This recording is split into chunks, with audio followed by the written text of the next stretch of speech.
Alexa, open ESPN Northwest Florida. From Michigan Avenue to the man cave, from the car to the kitchen, we've got you covered. Keep the game going.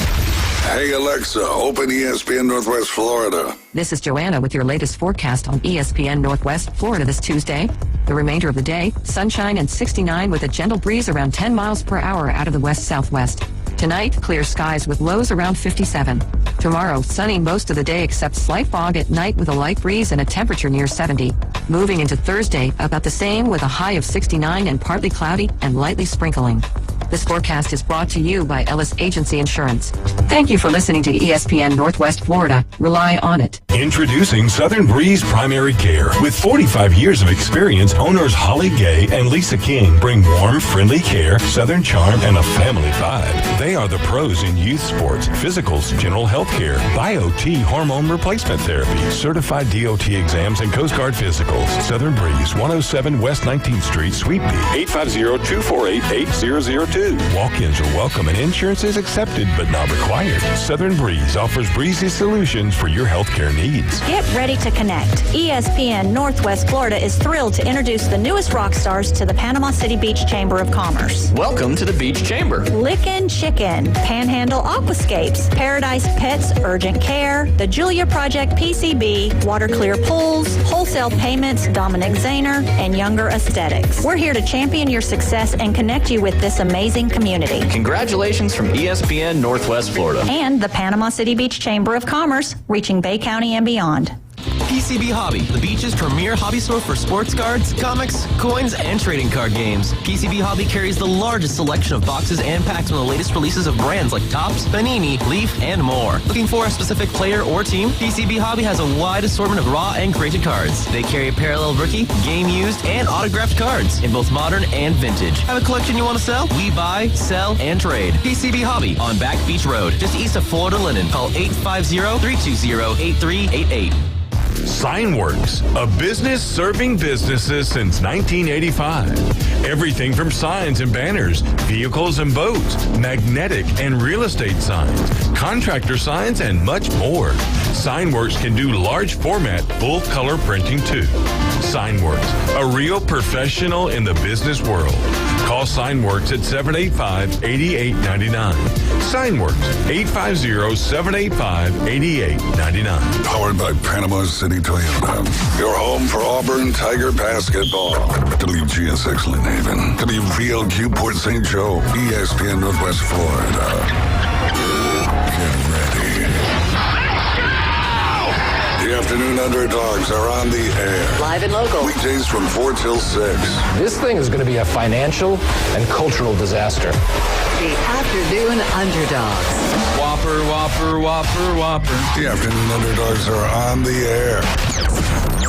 ESPN Northwest Florida.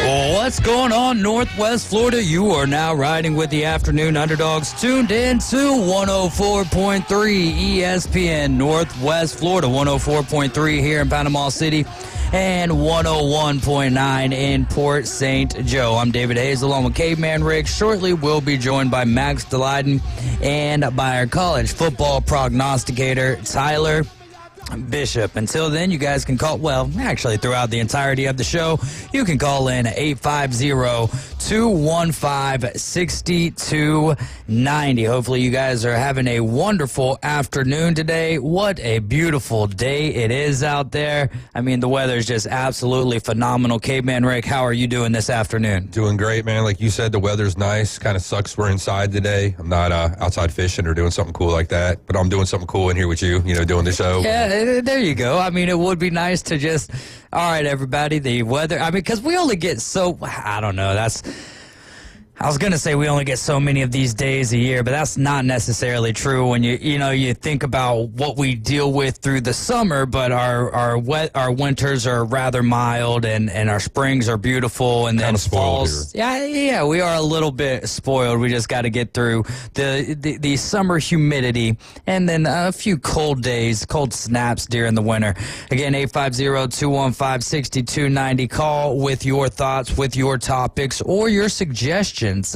ESPN Northwest Florida is presenting the Big Bracket Challenge. You can take your madness up to the next level by competing in the Ultimate Bracket Buster against other ESPN Northwest Florida listeners and staff. I'm going to be in it. Caveman Rick, I know you've joined up for it. Ryan Mulvey is really driving this thing home hard. Not like we get any more. You know, there's nothing to add to the value by having more people. It's just better bragging rights, right? We want to have the more over people 120. you beat. Yeah, the more people you beat, if you win, then you can brag over that many more people. So, yeah, definitely, the more the better. And that is why we want you to go to ESPNPC.com and click on the Big Bracket Challenge. You don't even have to click on where it says click here anymore. You can just click on that banner, and it will take you right to get you a drink, man. You good? Do what you got to do. Tyler Bishop walking into the building here. Got a lot of good college basketball already going on right now, so make sure that you get into the Big Bracket Challenge. We're going to have cash prizes for the top 3 teams, cash and prizes for the top 3 brackets. That's brought to you by Panama City Toyota, PCB Hobby, and Pepsi. Tyler, is this a every year thing for you, or do you take some years off of the NCAA tournament? Man, I never really paid that much attention till I started doing the show.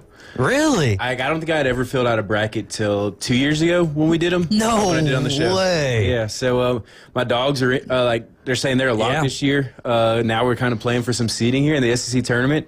So it's our first time dancing since 2015, they said. Hasn't been that long.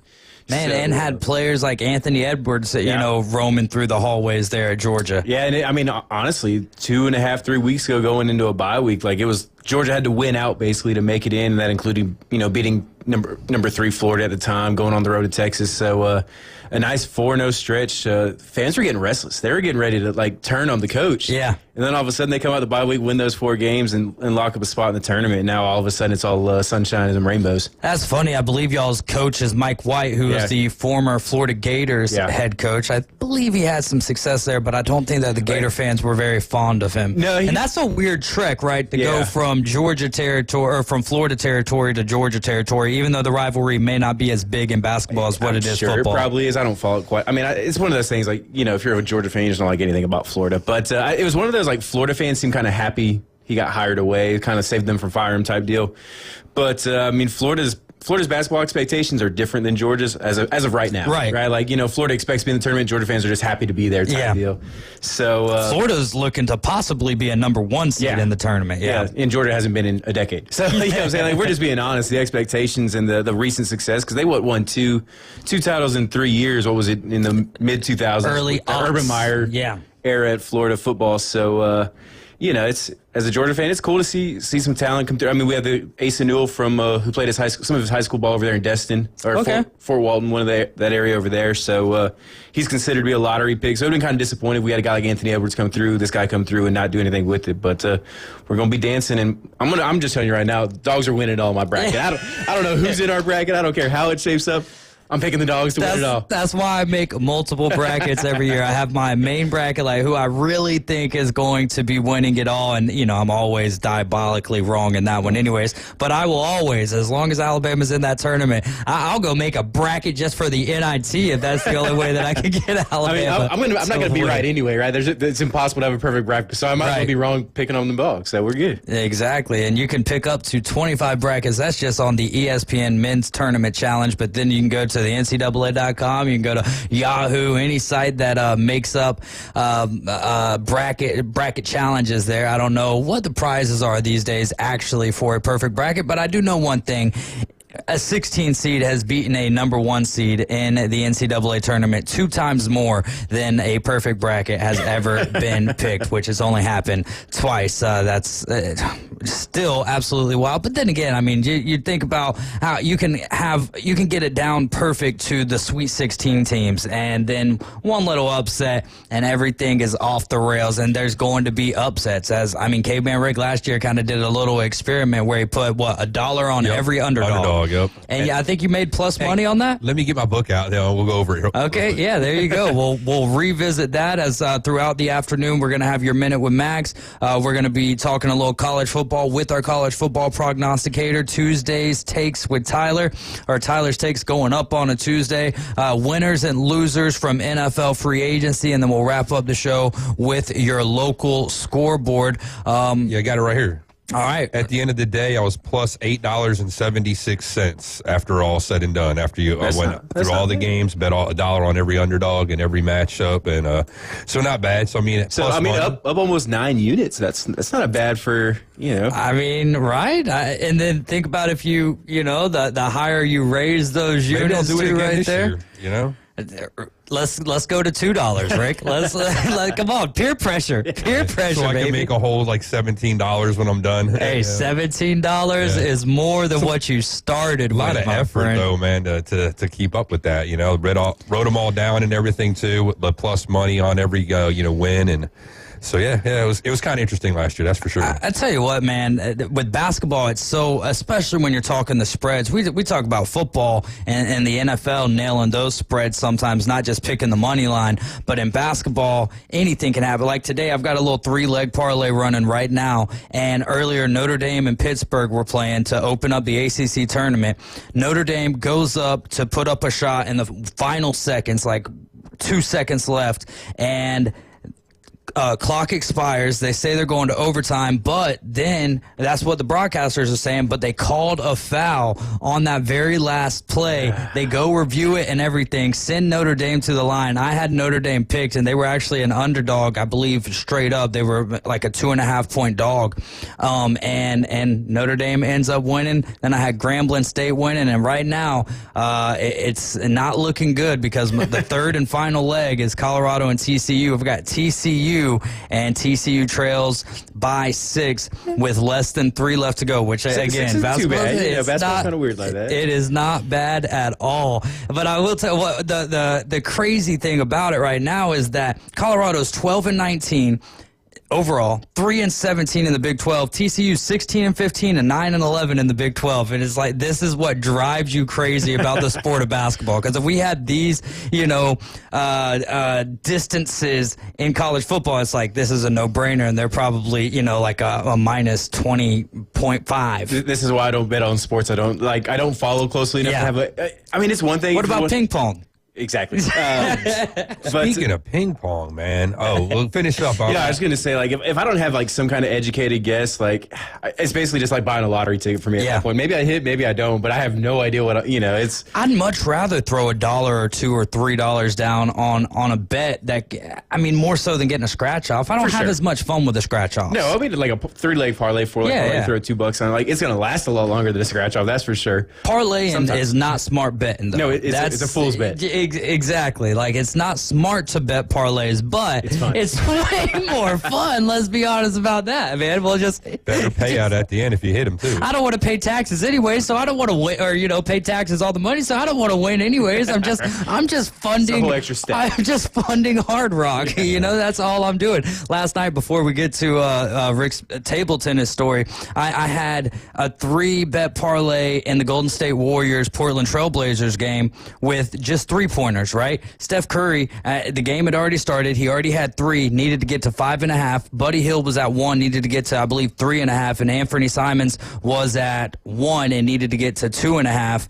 And Anthony Simons, Buddy Hield, they get up to 6 with 10 minutes left to go in the game. Steph Curry's at 5, just needs 1 3 with 8 minutes left to go in the game. He's 2 3-pointers away from 4,000 3-pointers made in his career. And, they start throwing him. He starts throwing them up there late in the game. I think he missed 3 or 4 consecutive. I'm just like, this is wild. Steph Curry is going to be the leg that breaks Caveman Rick to table tennis.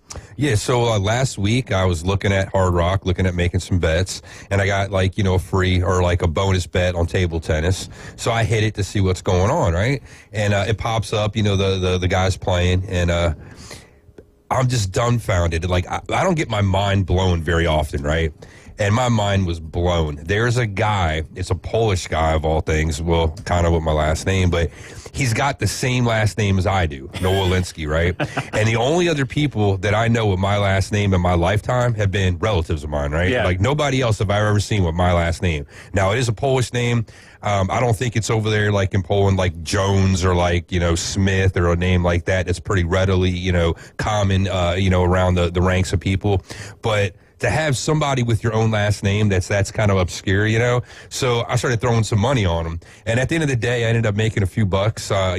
He won me like 2 different times, and I lost 2 different times I threw some money on, so I ended up coming out ahead a few bucks, but that was just kind of interesting. So now I'm going to be keeping my eye out for him, and if so, I'm going to be throwing some money on maybe my distant relative out there. Caveman Rick's going to be like, hey, Noah Linsky, hold on, stop the press. Noah Linsky is up to serve right here. Now, when you bet on Noah Linsky, did you bet on the whole game, or did you bet on a certain aspect of the game? No, just the whole game, or the whole match. The whole match, rather, yeah. I like to bet on the individuals, bro. I tell you what, man, you start seeing like the names, like you gain some familiarity with these guys, and the bet on table tennis, as degenerate and crazy as it is, tends to be a little bit of fun. As sharp as attack, Max walking into the building, man. He looks like a college football like agent or something right now. I think it's the glasses though.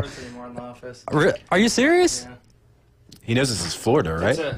It's double standard. We have a female processor. He said no ripped jeans anymore, so the guys can't wear shorts. So it's ruined it for everyone. Ripped jeans and I don't understand the correlation, but I'll take his word for it. I don't know. Financial office. I don't know. Neither do I. I thought this was America. I thought this was America. Not bad. Come on, Bill. Change it up. You get to see me dressed up now, unless I'm working from home. But looking dapper, though. Absolutely looking dapper. Impress, I guess. Oh, man, well, color me impressed. I don't know what color impressed is, but I'm absolutely impressed. And I think the shades just take the outfit to a whole nother level. Oh, my God. I'm just saying, man. That's the most dressed up you'll see me. So. Oh, okay. No, I was at your wedding, and that too. you were since then. You were extremely dapper that afternoon. 850-215-6290. We're going to be talking some college basketball with Max coming up in the very next segment. Go ahead. I was going to say, so I met this guy at trivia the other night, and so he's from the Midwest, Big Ten region, Hawkeyes fan. Spent some time up in Minnesota as well. Max is over here celebrating. Boo, so he's been here Iowa. like 2 years, and he told me, and I hope he's listening today, because he said he listened to the show a good bit. And he said, like, the first thing he did when he moved to this area was find the local sports station because it was so big up there. And he said he was blown away by the amount of publicity, like, between all 3 shows, we give the local sports teams. So he said that was awesome. He thought it was amazing that, that there's so much coverage at the local high school. So just a shout out to y'all and the job you do here. And like I said, it gets noticed by people. Yeah. And so, Josh, if you're listening, hope you call in, say hey. But, it's just kind of like an organic conversation that came up, and so kudos to ESPN 104.3 over here doing the things. Tell them that you're on the airwaves over here. Yeah, that's how it came up. I told him, It's like I prognosticate on Tuesdays. It's only worth listening to on Tuesdays. Yeah, but outside, echo that. I agree. We cover the most local, actually, if you didn't know that, on Tuesdays, because, we consider local within, 700 miles, and we talk a lot about Georgia football on Tuesday afternoons. Max, what's been catching your eye in the world of NFL free agency? Yeah. How are you feeling about, TCU? How are you feeling about your Chicago Bears, man? Some good moves. I like it. Great moves. I described it in a group chat that I was like, we got a fun interior O-line now. And my buddy's like, can you call an O-line fun? I was like, yeah, man. when they're good, you can. That's what makes all the rest of the offense go. Like. I'm excited about it. I think at least 2 of those 3 moves were solid. I mean, I know you know way more about football. What would be what move is the odd man out for you think? I think it was the first one we did. What's his name? Jonah Jackson. Jonah Jackson. The Thuney one was great. Yeah.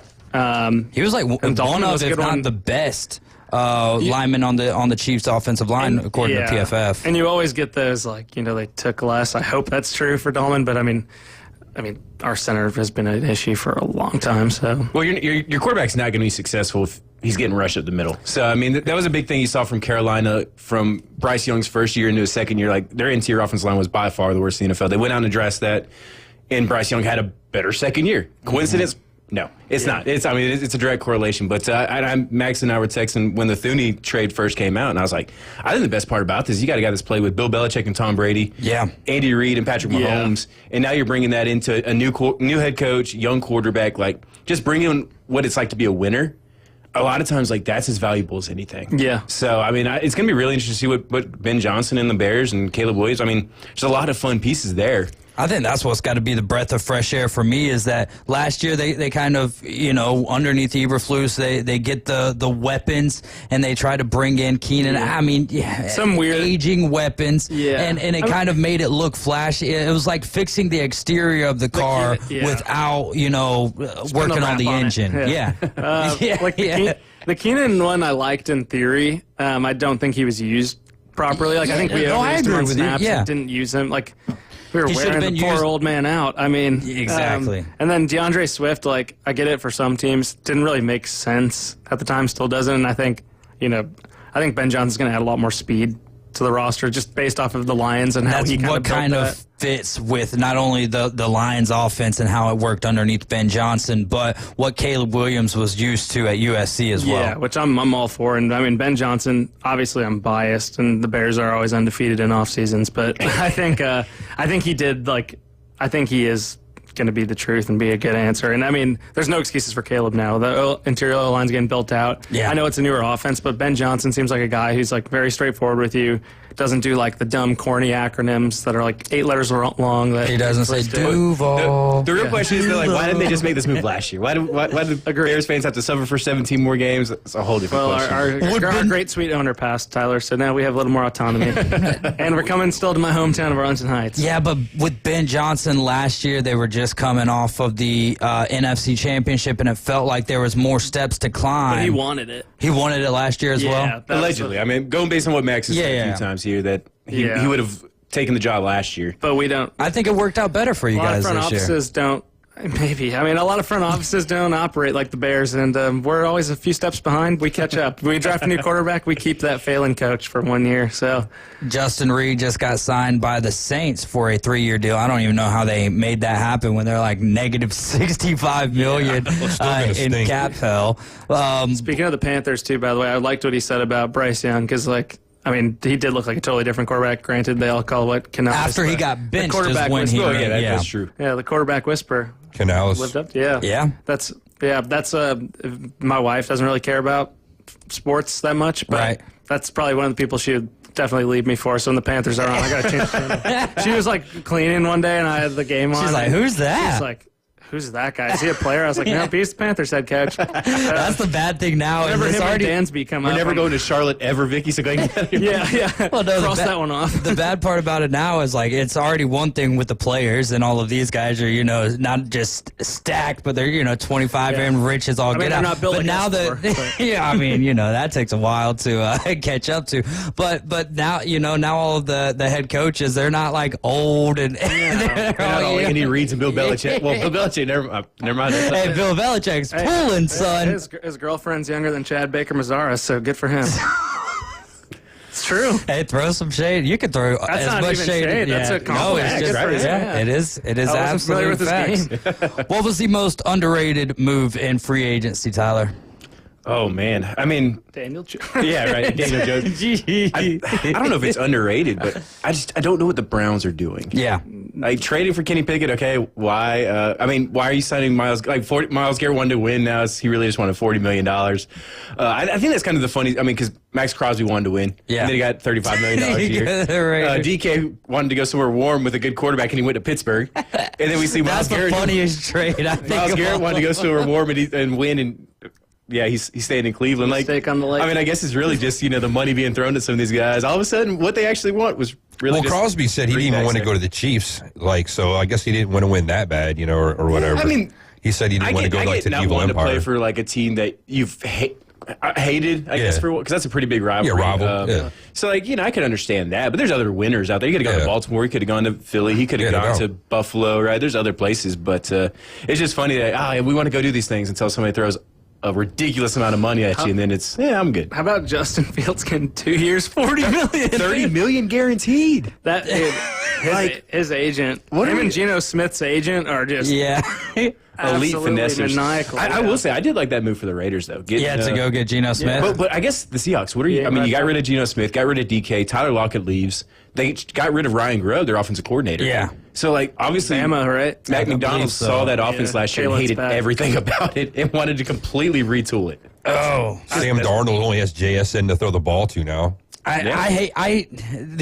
So Myles Garrett, my thoughts on that is if he wanted out and they weren't going to trade him, it's like at that point, give me the bag. You can hold out. Max Crosby, you can hold out, but how often does that ever really work out anyways? And then you got to find all the trade partners and all of that good stuff. So yes, you could do that if you feel like you're just kind of running into a dead end. Then at that point, it's like, all right, well, give me the most money that's ever been paid to a non-quarterback. After we just saw that last week with Max Crosby, I guess same kind of situation there with Max Crosby. With Sam Darnold, it's like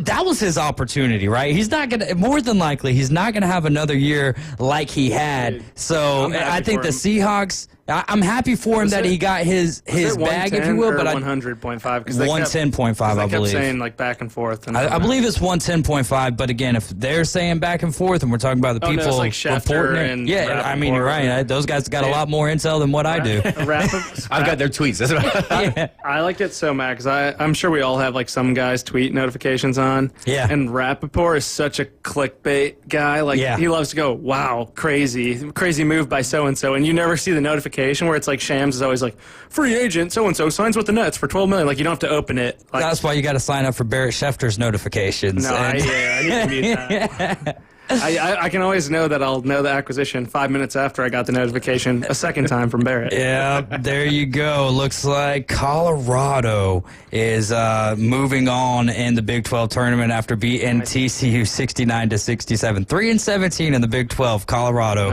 beating TCU to get things started. Going to the football team, I guess. There you go. All right, we're going to take a quick timeout. You're riding with the Afternoon Underdogs. When we get back here, Minute with Max, and Max is going to take us through college basketball. So keep it locked in. We've got more on NFL free agency and a whole lot more when we get back. 104.3 ESPN Northwest Florida presents the madness of college basketball. 68 teams, 32 conference champions, but there can only be one. ESPN Northwest Florida is your exclusive radio home for the NCAA College Basketball Tournament. This is Joanna with your latest forecast on ESPN Northwest Florida this Tuesday. The remainder of the day, sunshine and 69 with a gentle breeze around 10 miles per hour out of the west-southwest. Tonight, clear skies with lows around 57. Tomorrow, sunny most of the day except slight fog at night with a light breeze and a temperature near 70. Moving into Thursday, about the same with a high of 69 and partly cloudy and lightly sprinkling. This forecast is brought to you by Ellis Agency Insurance. Thank you for listening to ESPN Northwest Florida. Rely on it. Get your shine on at Tommy's Express Car Wash. Now with a special offer for new members only. Purchase our best wash, The Works, at Tommy's Express and get your first month of unlimited washing with the Tommy Club free. The Works includes our best: Red Hot Cleanser, Tire Shine, and Ceramic Body Wax to protect your paint job and seal and shine. Hurry in today. This is a limited time offer. Tommy's Express, Highway 77 and 23rd Street, next to Starbucks. Bendian's Best Moves is a local moving company in Panama City, providing reliable services to the families and businesses in our community. Coveted for the long list of services they provide, experts at what they do, and they do it all from start to finish. The pros at Bendian's Best Moves have moved doctors, attorneys, pastors, schools, small businesses, the federal government, and they can move you too. For the best moving experience, it's Bendian's Best Moves. Call now, 850-583-0814. ESPN Northwest Florida is live inside the Bendian's Best Move studios. He likes to lift weights in a parking lot and eat Weight Gainer 3000. I'm really starting to feel out nasty. David Hayes is part of the Afternoon Underdogs on ESPN Northwest Florida.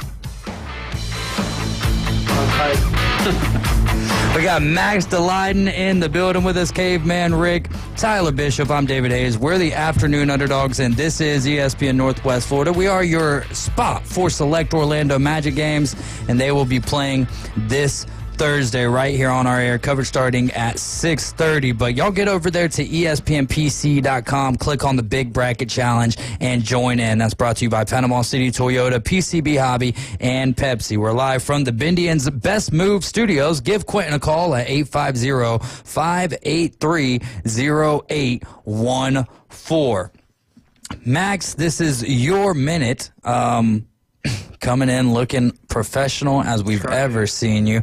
Oh, there you go. Zip it up, man. He's got it zip. Well, went from quarter zip to now what's that? It's about, 33%. Like Mr. Rogers' neighborhood button up. What's that? Like Mr. Rogers' neighborhood. Yeah, there you go. The old cardigan, man. Max, tell HR complaint with Randy. Yeah, objectified. HR, it doesn't stand for human resources. Yeah. It's going to go right to me, and I'll just forward that email to the abyss. Tell the people what it is that you do and how you can help them. Yeah, thanks, Dave. 850-565-1160, a Legion lending firm, helping people with condos, single-family homes, refinancing, HELoans, you name it. California or Virginia Tech? Virginia Tech right now up at half, 34-31, but Vatech is a plus 100 underdog right now. Ooh. Sprinkle $5 on it. That's what I'm about to do. Line. But I'm going to double that up. I did that Super Bowl promo, since we can't say books, on a certain book that's legal in Florida.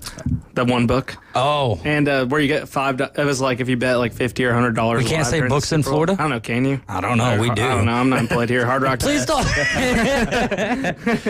It's the only one we could use. Yeah. I don't think that they mind us talking about them at all. But I did that thing. So I've had like a $5 bonus bet for it was like 5 or 10 weeks of $5 free bonus bets. I've just been throwing it on futures. It's been so fun.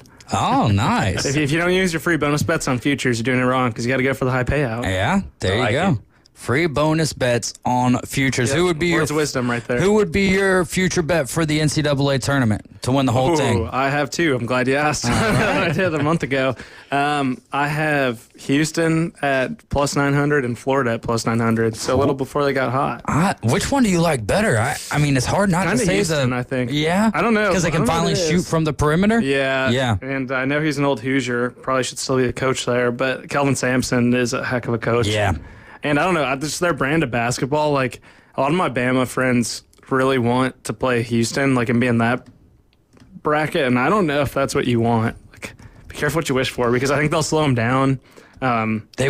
You're hearing Bama fans say they want Houston of the 1 seeds, if they're a 2 seed. I was like, I don't know, man. Well, Houston's kind of a buzzsaw. I would say Duke would be the more optimal team for Alabama of the three. I agree, because I think, I know Duke has all the steam, and obviously, last year there were a few teams that choked early, but it's just Duke hasn't played a ranked opponent in 3 months, and I know that's no fault to them. That's just the ACC, and that's something we've all discussed about how NIL money has really shifted just to the SEC, Big Ten, kind of Big 12, because the ACC Big 12 is just fun money. Yeah, it really is. Really, and the Big 12 really does care about hoops big time. The Midwest loves hoops, so they get enough money there. But I mean, the ACC's really kind of made their bed, and I think we talked about this in football season too, where it's that TV deal and them not really acclimating to the expansion, getting, whatever, we're a million states away, getting kind of lame teams like California and stuff that doesn't move the needle. That's kind of a nothing burger addition. That's and that also really does stink for the ACC, because their bread and butter to a large extent was basketball and baseball. Right. It's like if you added I don't know, Duquesne to the Big East, just doesn't move the needle. So I mean, at the end of the day, that would be a Big East type team. Big East, if the Big East expands, they need to add Dayton and VCU, because they're both. What are those athletic Atlantic 10? Yeah. And then, I mean, honestly, Davidson might bounce back now that Steph Curry is going to pump some money in. We didn't even talk about that yesterday on the show, I don't think. Maybe cool. We did but he's getting a second job. I mean, he's the only active player. He's going to be the assistant general manager for Davidson, which is where he graduated from and made a great run. There. Yeah, he was. Do you think that will distract him at all? Because those seasons kind of coincide. I mean, what do you just have off-season conversations with the players? I would imagine it's more of just like a formality title. That he probably donated money and gets to say he's this and just gets access. Like, that's kind of a waste of time, though, right? Come to Davidson, you get to meet Steph. He'll help. He's around practices sometimes. Every now and again, Yeah, I think kind of what Tyler said. I wish they would be more hands-on, though. It probably does set him up for a nice spot. It's like Andrew Luck over there at Stanford, If he's planning on retiring anytime soon, maybe it kind of gets him in the door that way. I don't. He still has, 5 years? I could see Steph, if he wins one more, like say they were to win this year, I would lessen that down to maybe 2 years. Ooh, I'll take the over. You'll take the over? No, I don't want to have that on that. He's too who knows? Plays a durable enough game of basketball that he's not, on the pounding as much. I know he's like shifty and whatever, but he can still be a spot shooter type guy. So, and I think he loves basketball so much. I don't know. Do agree with how much he loves basketball. And the style of game that he plays, longevity presents itself to that. However, just dunk for the if he has one more, if he has another, I mean, he still looks just as shifty as anyone, right? Yeah. At times, I guess my thing, if he has like a serious injury, like the Kyrie ACL, right? And then does he stay with? Yeah, like oh man, that was so sad. He was playing so well. But then when you got to take on all those minutes, that makes it a lot tougher. But if basketball doesn't become fun, because we're already seeing the Golden State Warriors crew or core kind of go by the wayside. Klay Thompson decided to go over there to Dallas, and now he's like the only man standing. Dude, he looks over so there. bad. Yeah, he does. Draymond, how much more time? So I think when it stops becoming fun, because this is like the only thing that he knows, right? With Steph Curry being a part of the Golden State Warriors, and NBA. yeah, exactly. So I mean, I would agree that closer to 5 years is. Yeah, the spot, but if he wins one more within the next 3 years, maybe I would go closer to 3 years. Maybe, yeah. Whatever. We'll have to see. Kerr out of the league. Big Ten championship. Let's just kind of pick who you will have in the championship. And Tyler, if you want to join in here, I remember the brackets. I have them pulled up. So the top 4 seeds are Michigan State, Maryland, Michigan, and UCLA. If you need any more, I'll take Illinois to win it. Illinois to win it. Who will they be? My $5 bonus bets on them. There you go. Plus and 750 from a 7 seed. Yeah, and they get kicked off tomorrow. But they have had a weird season. I mean, you have a top 5 pick, freshman Kasparis Jakunis on their team. He's a bucket. Brad Underwood won this last year, and Illinois kind of peaks. They peak early in the season. Then Illinois fans are really funny to me because they're like, "See you in San Antonio. We're gonna be in the Final Four." My buddy has a burner. It's so stupid. He's so stupid. So, I mean, they peak then, and then they, have this valley. This is, a 5-year thing now with Brad Underwood, so it's not, a 1-2 thing. Yeah. And then they're always in the Big Ten championship final or close to it, around it. And then they make a little run in March, and that's it. And last year was, the furthest that they've gone, I think, Elite 8 in a long time. So I'm going to take Illinois there. Be a little hot takey. The Big Ten has a lot of paper tiger teams like Michigan. Michigan's the worst ranked team I've ever seen in my life. They have a negative point differential. Seriously, they are. 850-215-6290. In 30 years. I'm going to go off the wall with you too. I'm going to go Wisconsin versus Purdue. I like that. And then I'll have Wisconsin winning it. I like that. All right. Wisconsin probably would have been my second pick. They're the same type of thing where it's always solid, no matter what they have. They make something out of nothing. But they're streaky. That's the one thing I don't like about them is they've been a little ball, Dave. Well, that's. I mean, those are my kind of teams, right? It's man, I ain't seen basketball like this in a while. Inverse Bama. Bama plays the least fundamental basketball. It's the most wild. It's fun to watch unless you're once you start investing in it, you're just what are we doing, man? It's either we're dunking or we're shooting from 3-point land and playing defense. No, just have someone standing underneath the basket ready to pass it in. It's been tough, but I was watching the NBA a little bit last night, more than I've watched all year long, and I mean, I don't know, there was a good brand of defense being played. It's just down the stretch a little bit because of seeds and stuff. They start tying more. So now we're getting to the fun part. when the Lakers played. Now LeBron has his phantom injury for a week or two. He does this every year where he has a groin or an ankle. Yeah, and that's one of the easier injuries to re-aggravate when it's a reality. Fine. He's totally fine. And he could just say that his heart's hurt from Stephen A. Smith. Yeah, dude, what a coward. Especially like if you pull up old LeBron tweets from 2 years ago where he's like, man, got my day off watching the league and Bronny's better than half these boys out there. And it's like, dude, no, he's not. and the son sucks, dude. The proof is in the pudding. How about the Thunder, or the Thunder? I almost said the Jokic's. The Nuggets last night putting up 140 on the OKC Thunder. Yeah, I love that. No one gets a better standing O than Russ when he's in OKC. They give him, like, it's so cool. Like, he's that fan base loves good, him. too. Dude, I love Russ. Like, yeah. People can hate on him, whatever. Like, dude, he has to be a great teammate and, like, because the Nuggets all love him. Yeah. And, like, he gives 110 every night. And it was really cool to see him getting that standing O, like, what he did. And some of those triple-double numbers he put in, like, his peak. Like, when him and D. Rose were both in their peak was so awesome. Man, you'd really hate to see the injury there to Derrick Rose. We'll move on to the ACC. We'll sprinkle in a little NBA as we go throughout. You guys know how it is. Tangents here on the Afternoon Underdogs. Top 4 seeds are Duke, Louisville, Clemson, and Wake Forest. You got Georgia Tech, Virginia taking on each other. Notre Dame will be playing North Carolina. Stanford, SMU are your 7 and 6 seeds, respectively. And then Vatech, California going on right now. Florida State and Syracuse play later on this evening. Give me who's going to be playing in the championship and then who wins it. I'll go Duke, Clemson, and Duke wins. I know it's kind of chalk. I know Clemson's the 3 seed there. Yeah. If you like March and basketball, don't tune into this tournament until the semis. I'm going to be honest with you. This conference is so bad. Duke has to go far. Otherwise, the ACC is going to get so much crap.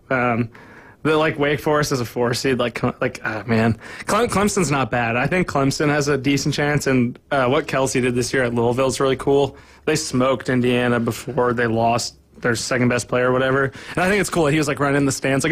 Louisville being good is good for college basketball. I agree. Our good friend AG has a weird rivalry with me about Louisville, Indiana basketball. Yeah. That is a one-sided thing. You're like, I don't care. He just killed us this year. Article after article after article. Yeah, I'm flaking on because Tom Allen scheduled them in football a long time ago. They're lucky we didn't play them. We would have killed them. Anyway, but they killed us in hoops, so good for them. They got the Wisconsin transfer, Chucky Hepburn, who's been a bucket for them. Big Ten hoops travels. One thing back on the Big Ten, too. I personally, teach there, I'm not going to be totally wrong. I would not pick many Big Ten teams to go far. The Big Ten is going to have a ton of teams in, but the product of basketball in the Big Ten this year is pretty down. It's not a good dominant. And watch me be totally wrong. There's 4 Big Ten teams in the Elite Eight, but I'm going UNC Wilmington to win it all. How we play versus how the SEC plays is totally different. It is. It's 2 different brands of basketball. I don't know if you watch any of the. I don't know why you would be watching this on Peacock, but the Indiana-Oregon game, at Oregon, it was like a game of football. It was like that Grand Canyon-Bama game. Oh, yeah. You remember Grand Canyon? Those guys were murdering Bama guys. Yeah. I respect it because they're playing hard. It's Big Ten football. And it was that game, but they weren't blowing the whistle. Some of the stuff, Omar Ballo, who's our 7'1", probably 320-pound big man, got shoved under the hoop on a rebound. He used to be at Arizona. You remember him, the huge guy? Yeah. He's $3 million. I don't NIL remember him, bust. no, but he's a big guy. 17, yeah. He got shoved under the hoop, drilled into the basket, which takes a lot to knock that dude down. Nothing called. Just stuff like that where you're I wasn't even mad we lost. It was just funny to watch. But yeah, I don't know. That's my spiel on Big Ten teams. It's kind of fizzle. Those of us were listening to everyone who's been complaining about basketball. Y'all want us to let them play? We're gonna let them play. It was inverse NBA, and the cool thing too for this year is, there's a lot of blue bloods that are 7 through 9 seeds this year, based off of probably how they finish in conference tournament. But dude, Kansas, UConn, both as 8 seeds, that's terrifying. That someone like Florida could easily lose to Hurley or Bill Self show up to coach. Mm-hmm. That's and Kansas has had, I mean, a weird year. UConn, I guess you can maybe make the argument that it was trying to battle the demons of three-peating, if you will. But Kansas, I don't understand where their downfall has been. It seems like Bill Self's heart isn't in it as much anymore. Yeah. Like, it's weird to see him not. I mean, probably because now everyone can do what he was doing and pay guys. But, anyway, I would say like that, and even like Marquette. Marquette's like a 7 or 8 seed. Like that's a good team. Like I would not want to face that team. And then you're gonna have like some team like Michigan, like whoever Michigan seeds against, I'm picking them to lose. So. There you free go. bet of the bracket. Yeah, right free bet of the bracket. We've got the Big 12 and the SEC to dive into real quick. I'm going to go Duke Louisville for the ACC championship. Chalk. We'll move on. Yeah, basically. I mean, I'm again, too, yeah, 1-3. right. I guess I'm a little bit more chalkier right there, being 1v2. But I mean, Duke and Clemson is just. It's going to be Louisville and Clemson playing for the opportunity to play Duke, and you like can listen to those. Game.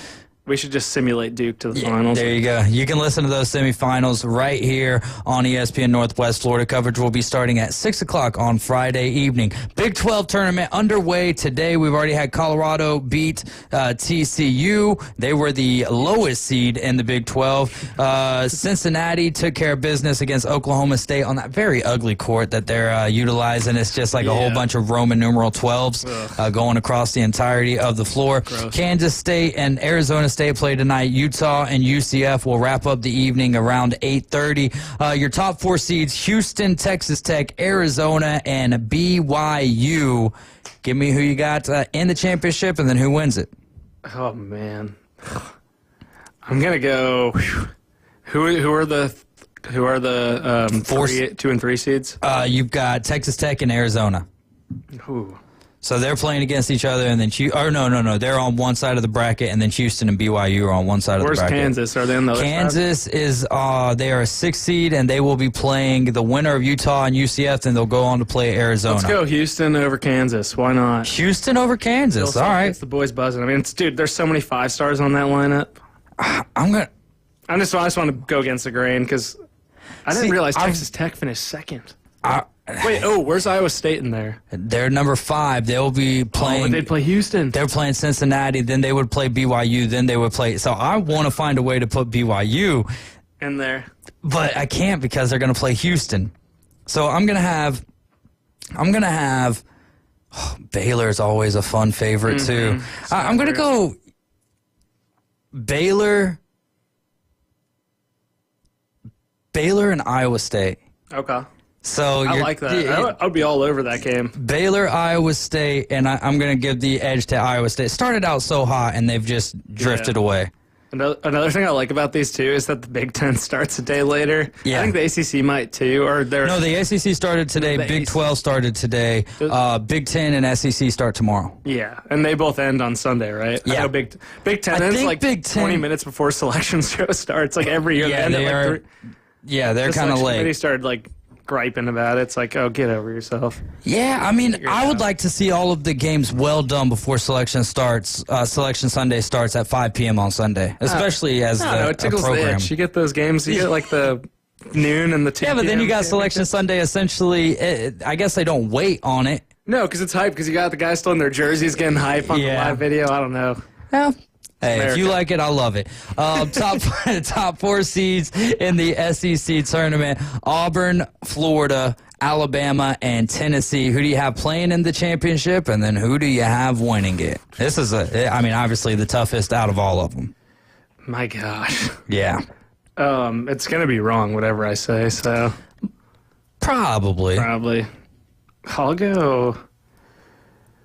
Oh boy.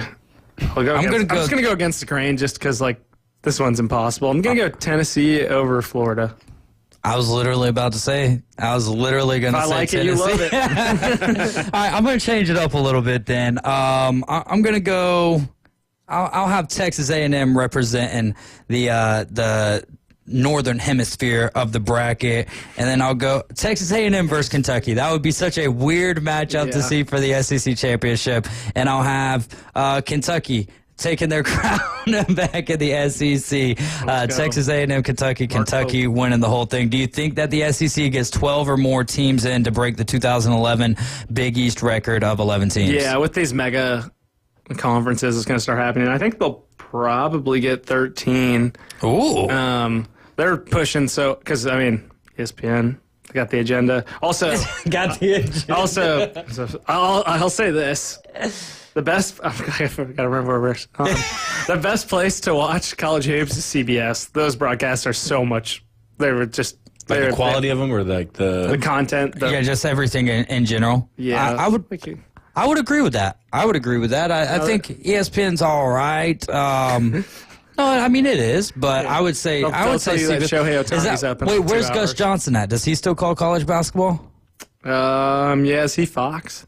He might be. I like Gus, man. Yeah, the Holy Grail is like when you get Benetti and 2 other guys. I don't know.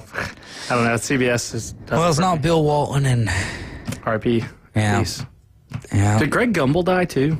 I believe so. Yeah, I believe so. Not too long ago. So we're gonna get some homage. Did not miss. That is Selection Sunday. Greg Gumbel. Let me make sure that we're not missing. Yeah, December 27th in Davie, Florida, 2024. So that's just passed. Yeah, because I remember they were like showing stuff. It's not going to be the same because I just always picture his voice calling it. I wonder who they're going to have run. Terry Bradshaw looks like they're going to have Terry Bradshaw running. Selection. No, I'm not saying. I was like, dude, he can't keep up with them filling it in. Your facial expression when I said Terry. Yeah, I was like, what? Yeah, I'm not good at not wearing my. Oh, tell the people what it is one more time, what you do, and how you can help them, Max. Legion Lending Firm, 850-565-1160. If I like it, David loves it. Home purchases, condo purchases. There's no land because juice isn't worth the squeeze. Juice Go to your ain't local worth bank. the squeeze. All right. 850-215-6290. We've got more on the NFL, college football, and we'll talk some more college basketball along the way. Thanks, Max, for dropping in. We'll see you next Tuesday. This is the Afternoon Underdogs on ESPN Northwest Florida. ESPN Northwest Florida. The Afternoon Underdogs. But because he wanted all the glory, he got rid of him. He won one more with the Clown Shoes coach that came from college that basically won the championship with Jimmy Johnson's players and his system. And then after that, what are they? If you want to watch a highlight tape of the Dallas Cowboys, you have to put a VHS tape in a VCR. Ooh, 4 to 6 weekdays. 104.3 ESPN Northwest Florida. This is Joanna with your latest forecast on ESPN Northwest Florida this Tuesday. The remainder of the day, sunshine and 69 with a gentle breeze around 10 miles per hour out of the west-southwest. Tonight, clear skies with lows around 57. Tomorrow, sunny most of the day except slight fog at night with a light breeze and a temperature near 70. Moving into Thursday, about the same with a high of 69 and partly cloudy and lightly sprinkling. This forecast is brought to you by Ellis Agency Insurance. Thank you for listening to ESPN Northwest Florida. Rely on it. Introducing Water Clear Pools, the home of the 10-week pool guarantee. We guarantee custom pool completion from permit to your first swim in 10 weeks or less. Water Clear Pools is the premier pool builder for the Margaritaville development on Highway 79. Free quotes and custom pools anywhere in Northwest Florida. Call now, 850-835-4177, or see our website, waterclearpool.com. Licensed and insured. License number CPC 1459723. Are you looking to invest in rare coins and precious metals? Well, look no further. Coin and Bullion Reserves is Bay County's trusted source for rare coins and precious metals. Located in the heart of Panama City, our showroom is stocked with a vast selection of gold and silver bullion, rare coins, and currency. Whether you're just starting out or you're a seasoned collector, we have what you're looking for. Our sales staff has over 50 years of experience to help guide you through your purchase. Come and visit Coin and Bullion Reserves today and build your collection with confidence. ESPN Northwest Florida is live inside the Bendian's Best Move Studios. ESPN Northwest Florida. The Afternoon Underdogs. Call in with your questions, hot takes, and rants at 850-215-6290. I'm sure that most of you have used a dial telephone before. The Sports Talk Monster. ESPN Northwest Florida.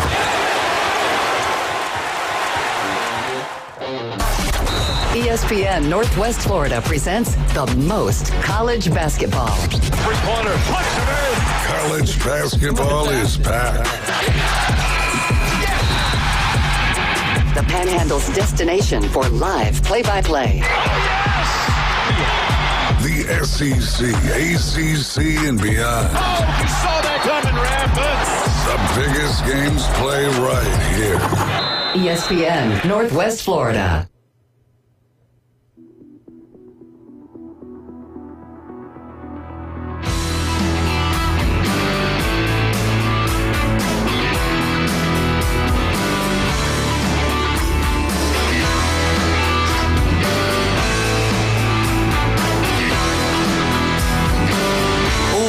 Welcome back. It's the Afternoon Underdogs here on ESPN Northwest Florida, 104.3 in Panama City, 101.9 in Port St. Joe. We are live and local. Don't forget about the Coach James Hale Show in the morning, weekdays from 7 a.m. to 9 a.m. They've got a great cast there as well. All right.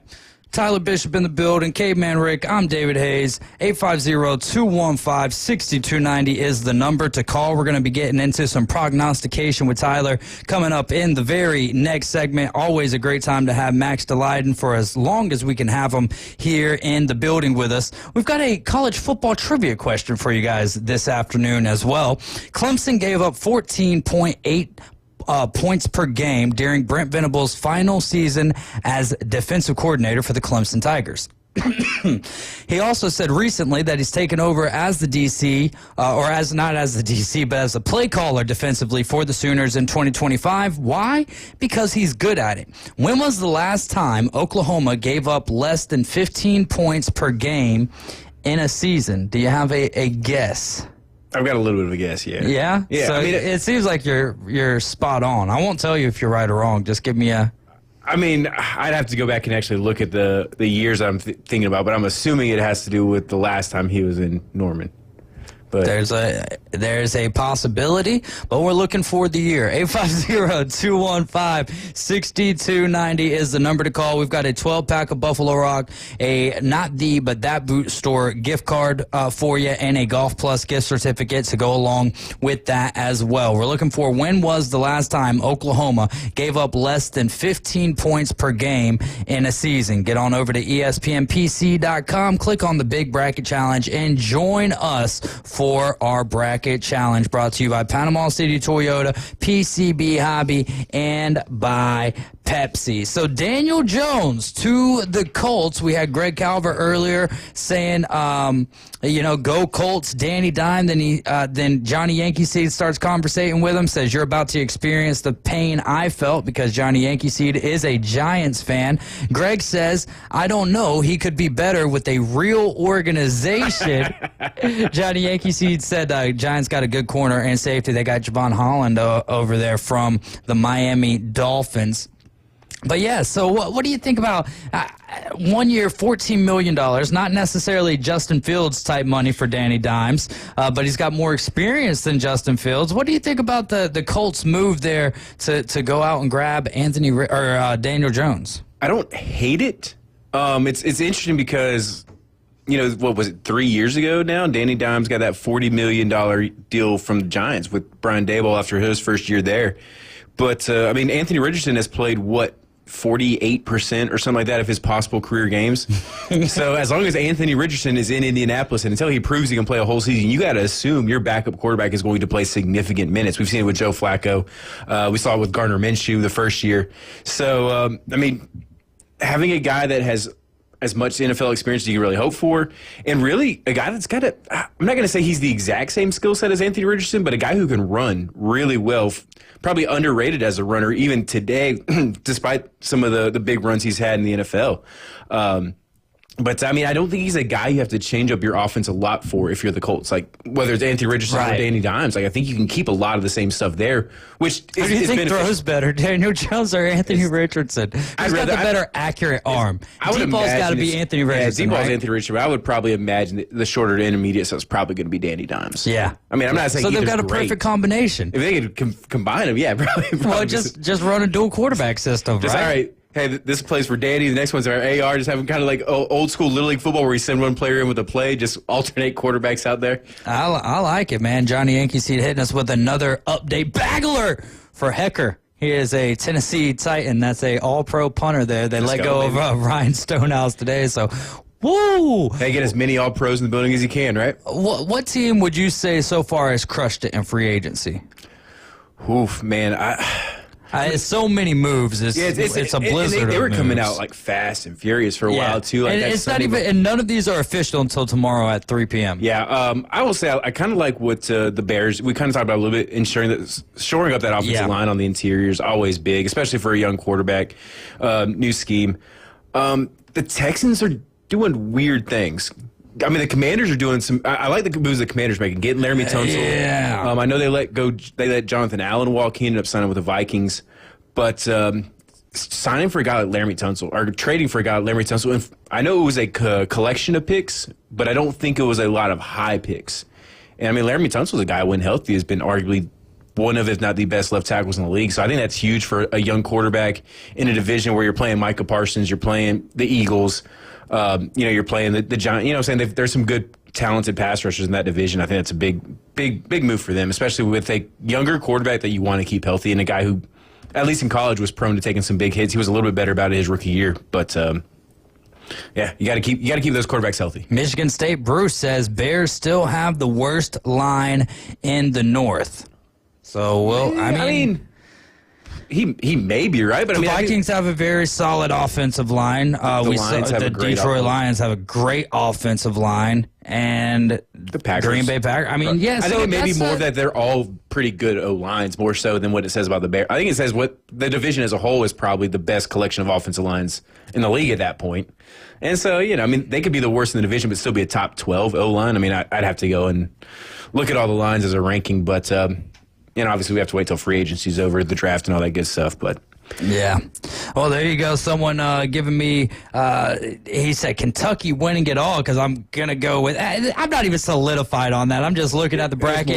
It's like, well, it's one of those things with the SEC is like, I don't think that if you gave me 10 clean sheets, just, starting at who the from the quarterfinals and on are going to be, I don't think that I would be able to nail out a perfect bracket. So Kentucky, they just kind of, it's been a while since they won it. And you give a Saturday, saying like, who knows? Yeah. Georgia's winning the SEC. There you go. Auburn, Alabama, Tennessee, and Florida all have really good opportunities to win the whole thing. But we'll just have to see, man. And that's going to get the action, or the SEC is going to get the action kicked off tomorrow evening. I would like to know who your SEC champion is going to be in the basketball tournament. Text it in, 850-215-6290. As we're getting ready to go to a break and get ready for some prognostication with Tyler Bishop, talking some college football when we get back. ESPN Northwest Florida presents the most college basketball. Three-pointer, college basketball is back. The Panhandle's destination for live play-by-play. The SEC, ACC, and beyond. Oh, you saw that coming, Rampant. The biggest games play right here. ESPN Northwest Florida. Good evening. This is Joanna with your weather forecast from ESPN Northwest Florida on this Tuesday. A mixture of slight fog and clear skies tonight with a wind coming out of the west around 6 miles per hour and a low of 59. Tomorrow morning, look for a mixture of slight fog and sunshine with a temperature near 67. The afternoon and evening, a high around 69 and sunshine. This weather forecast is sponsored by Mid-South Lumber, the best little lumber yard in Panama City. Thank you for tuning into ESPN Northwest Florida. Rely on it. Signworks. Business serving business since 1985. Everything from signs and banners, vehicles and boats, magnetic and real estate signs, contractor signs, and much more. Signworks can do large format, full color printing too. Signworks, a real professional in the business world. Call Signworks at 785-8899. Signworks, 850-785-8899. WGSX Lynn Haven, WVLQ Port St. Joe. Powered by Panama City Toyota. ESPN Northwest Florida. With over 65 years of combined experience, Instant Replay Sports Cards is happy to help you take your collection to the next level. They carry all the new hobby boxes, signed memorabilia, and supplies. New and vintage cards and Pokemon. They sell and trade cards and are always looking to buy. They're an authorized source for Topps, Panini, Upper Deck, and Leaf cards. Instant Replay Sports Cards is open 7 days a week at 752 West 23rd Street, down from Academy Sports. It can always be reached at instantReplaySportsCards.com. We're broadcasting live from the Bendian's Best Move Studios. Get the edge on the competition with the latest lines, expert picks, and everything you need to place your bets. Elevate your game day experience with ESPN Northwest Florida. Now back to the Afternoon Underdogs. ESPN Northwest Florida. It's hour number 2 of the Afternoon Underdogs. I'm David Hayes along with Tyler Bishop and Caveman Rick, and this is ESPN Northwest Florida. We're live and local, 104.3 in Panama City, 101.9 in Port St. Joe.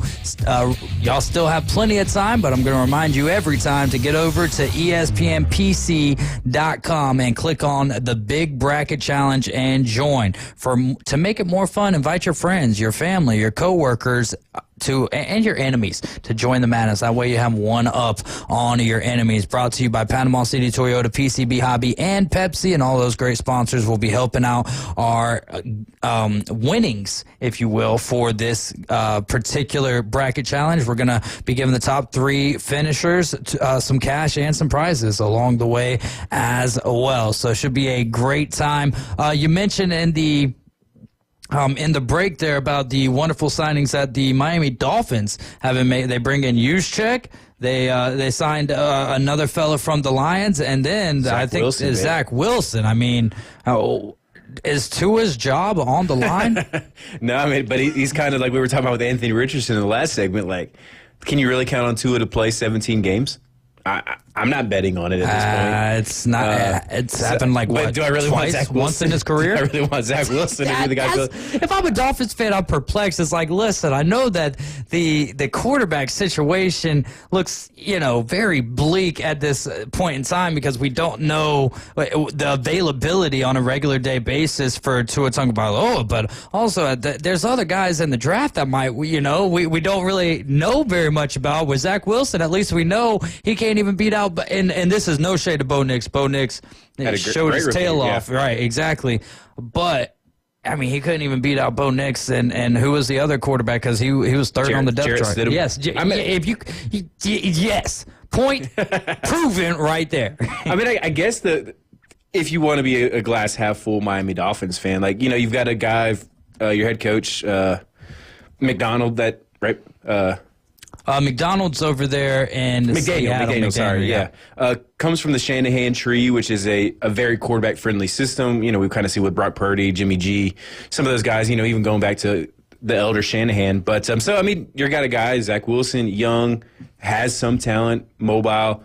So maybe a guy that in your system plays a little bit better than maybe he did in New York. And, obviously, Sean Payton's running a completely different system than what the Shanahan tree runs. So if you want to find some ray of sunshine in there, young, relatively cheap, does have some talent and has played a good bit of ball. Yeah. So a guy that if he comes in, he's not coming in inexperienced, hopefully can navigate you for a game or two if that's all Tua is going to miss. So, and familiar with the division, not the worst thing either. Yeah, that's also a good point. Familiar with the division, which, your quarterback's now in the division. Obviously, you still got Josh Allen, who just got the bag. The bag. Anytime that anyone overtakes Deshaun Watson as the, biggest guaranteed contract at $250 million, but how bad could this be? Because we thought once we saw Deshaun Watson get the $230 million contract and things not work out for him, I was like, all right, I don't think that they're going to continue pushing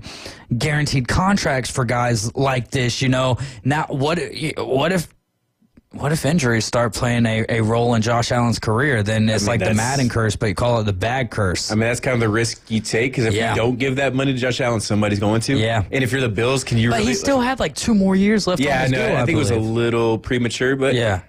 But he had a great year. He had a great year. They probably structured in a way it maybe even helped him in the next 2 years in their cap situation, too. There's a lot of the Max could probably better explain where you can kind of finagle the financials here and make it more make it set up for a better run the next year or two also. So right. No, that's a good point. A great point there. Man, there's so much I want to talk about with NFL free agency, but Eddie. We can. I mean, we can. Let's get a little bit of college football in, though. That's what we bring you in here for. And we still have the whole segment next week. We're going to be talking about next segment. We're going to be talking winners and losers. 850-215-6290. Send us your winners and losers in of the first and second days of NFL free agency. Eddie George, though, was at Tennessee State. Ended up getting Coach of the Year last year, and has been coaching some good football. Now he's going to be heading over to Bowling Green. What do you make of that signing? I mean, does Ryan Day need to watch his step up there in Ohio State after winning the national championship? If he had won the national championship, then maybe. I guess I couldn't have told you that Bowling Green have needed a head coach, but that's, I guess, mostly just because it's Bowling Green. But it's interesting, right? Because Eddie George, obviously a similar career path to Deion Sanders, right? He got the job at Tennessee State after Deion had already been at Jackson State. And, them kind of trying to replicate this. It's just weird how completely different. Like, do you ever really hear about Eddie George? No.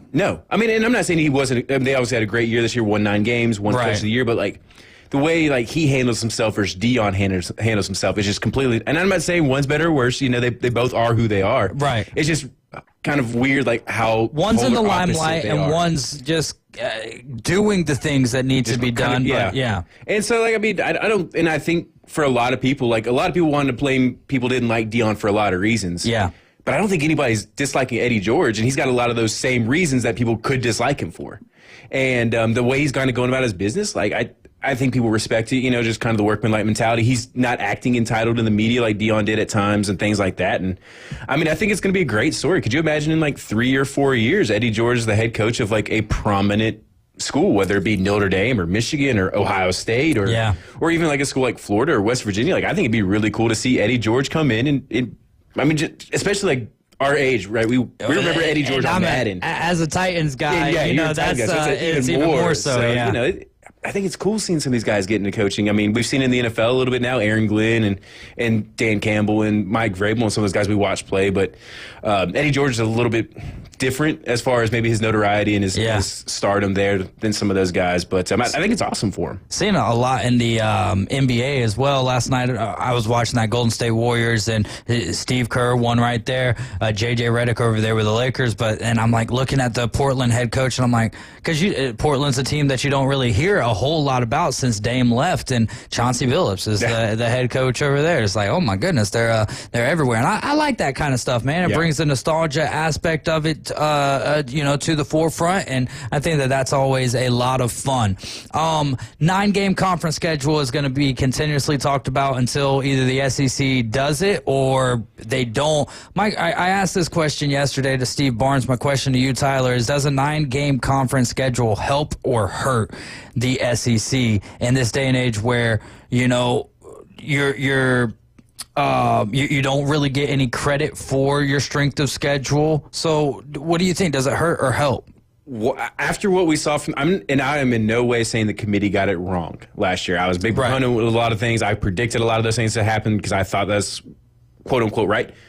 But based on what we saw last year, why would why would you want to add another loss to SEC teams? If you're the SEC, looking out for what's in your best interest. Indiana, Penn State didn't play anybody but Ohio State in the Big Ten. As far as the upper Big Ten rankings, they didn't play Indiana, they didn't play Oregon, and they still made the playoff, no problem. Texas really didn't play anybody in the SEC besides Georgia. Why? So it's not hurting you. Indiana played Ohio State from the Big Ten, and that was about it as far as the upper echelon of their teams. I know Michigan was a little bit bigger brand, but they kind of had it down here. Yeah, they didn't have Penn State last year, did they? So, all these teams from it didn't seem to hurt anybody.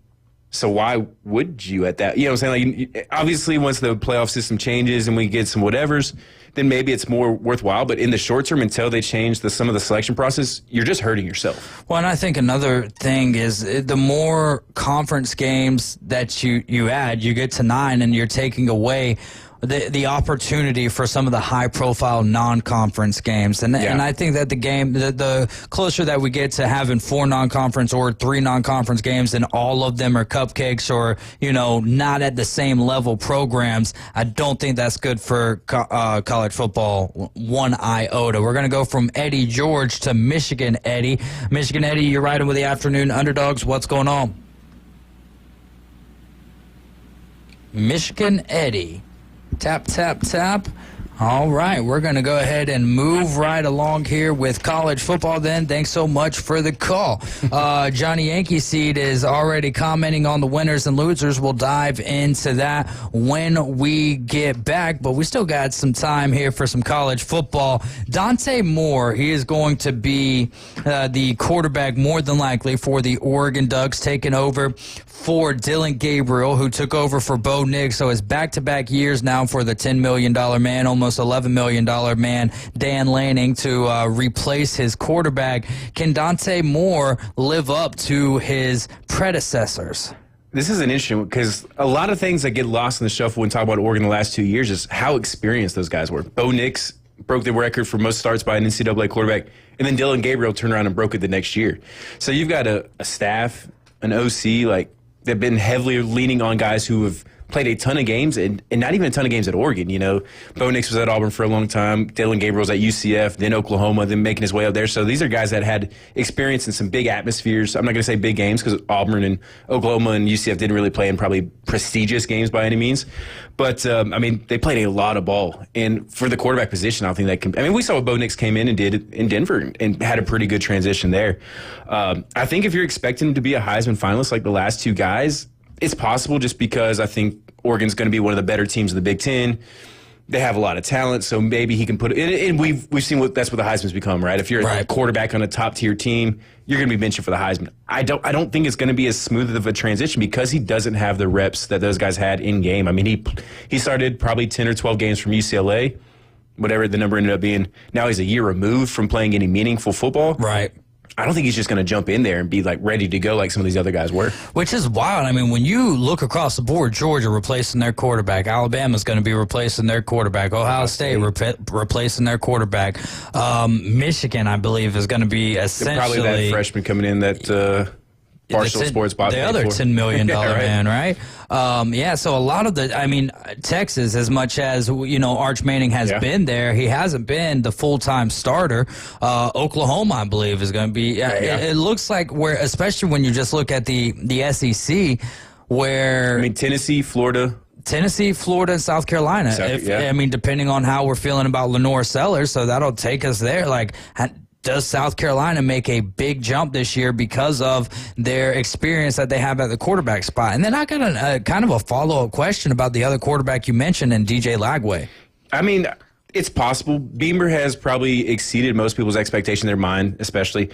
There's a little bit difference going into the season as an underdog and going into the season with expectation. Can Beamer handle expectation? Can South Carolina handle expectation? It's interesting to see. Their schedule sets up not terribly. I was kind of looking on the break because I saw it on the sheet there. Bama coming to Columbia will be interesting for them. I look at 7 games they probably should win. And then you're talking maybe 8, and then you got 4 or 5 that are going to be toss-ups. Bama, Ole Miss, Clemson. I think they got one other pretty tough game. LSU on the road, depending on when that game is. Death Valley at night's a tough. Nussmeier is another returning LSU. Oh, yeah, SEC that's right. And Pavia. As I'm talking, it's just coming to me here. But, man, could Vanderbilt be dangerous next year? What? As dangerous as they were this year, I guess. Yeah. I don't know. I'm not saying they definitely can't. But I want to see, can Beamer handle expectation? Yeah. And that's the biggest thing. A lot of teams can be a fun up-and-comer, but when you're actually expected to win, it's so much harder. Obviously, they're probably going to have, better attention from some teams this year because of the year they had. They beat Clemson. They almost made the playoff, almost kind of got in there in that 12th seed that we was so vigorously talked about there the last 2 weekends of the college season. But I'm going to say probably not. I don't think they're going to – I would not put money on them today to make the playoff, gun to my head, Yeah. But they could be a fun team. Dylan Stewart, that defensive, that edge rusher, killed it for him last year. He had to renegotiate a contract or whatever to come back this year. Oh, yeah. He's going to be a handful for teams.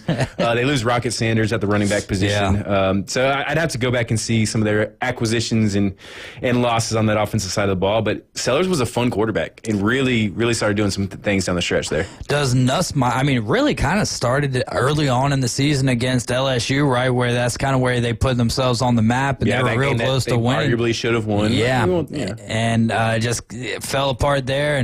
But picked them up. Should have won or can make the argument that they could have won at Alabama. Should have won at Alabama. They win either one of those two games, they're in the playoffs. Yeah, they're in the college football playoffs. South Carolina in the first year of the 12 team. That would have been amazing. Does Nussmeier save Brian Kelly's job this year at LSU? I mean, let's just go. Do they get to 10 wins this year? Without having their schedule in front of me, I'm going to probably say no. I mean, I don't think Kelly's doing a great job over there. I mean, I think I've said on the show a handful of times, I think LSU is arguably the best job in college football with a lot of the benefits they have going for it. Guess who LSU opens up with? Week 0. Well, I would imagine this would be week 0. LSU taking on Clemson. Ooh, that's going to be a fun. I mean, we got LSU, Clemson, and Florida State. It's better than Georgia, Clemson. Like early on in the season. That's awesome. That's great. Then they go to Louisiana Tech. Then they've got Florida at the house, Southeastern Louisiana at the house. They get Ole Miss on the road, South Carolina at the house, Vandy on the road. Watch out for that one.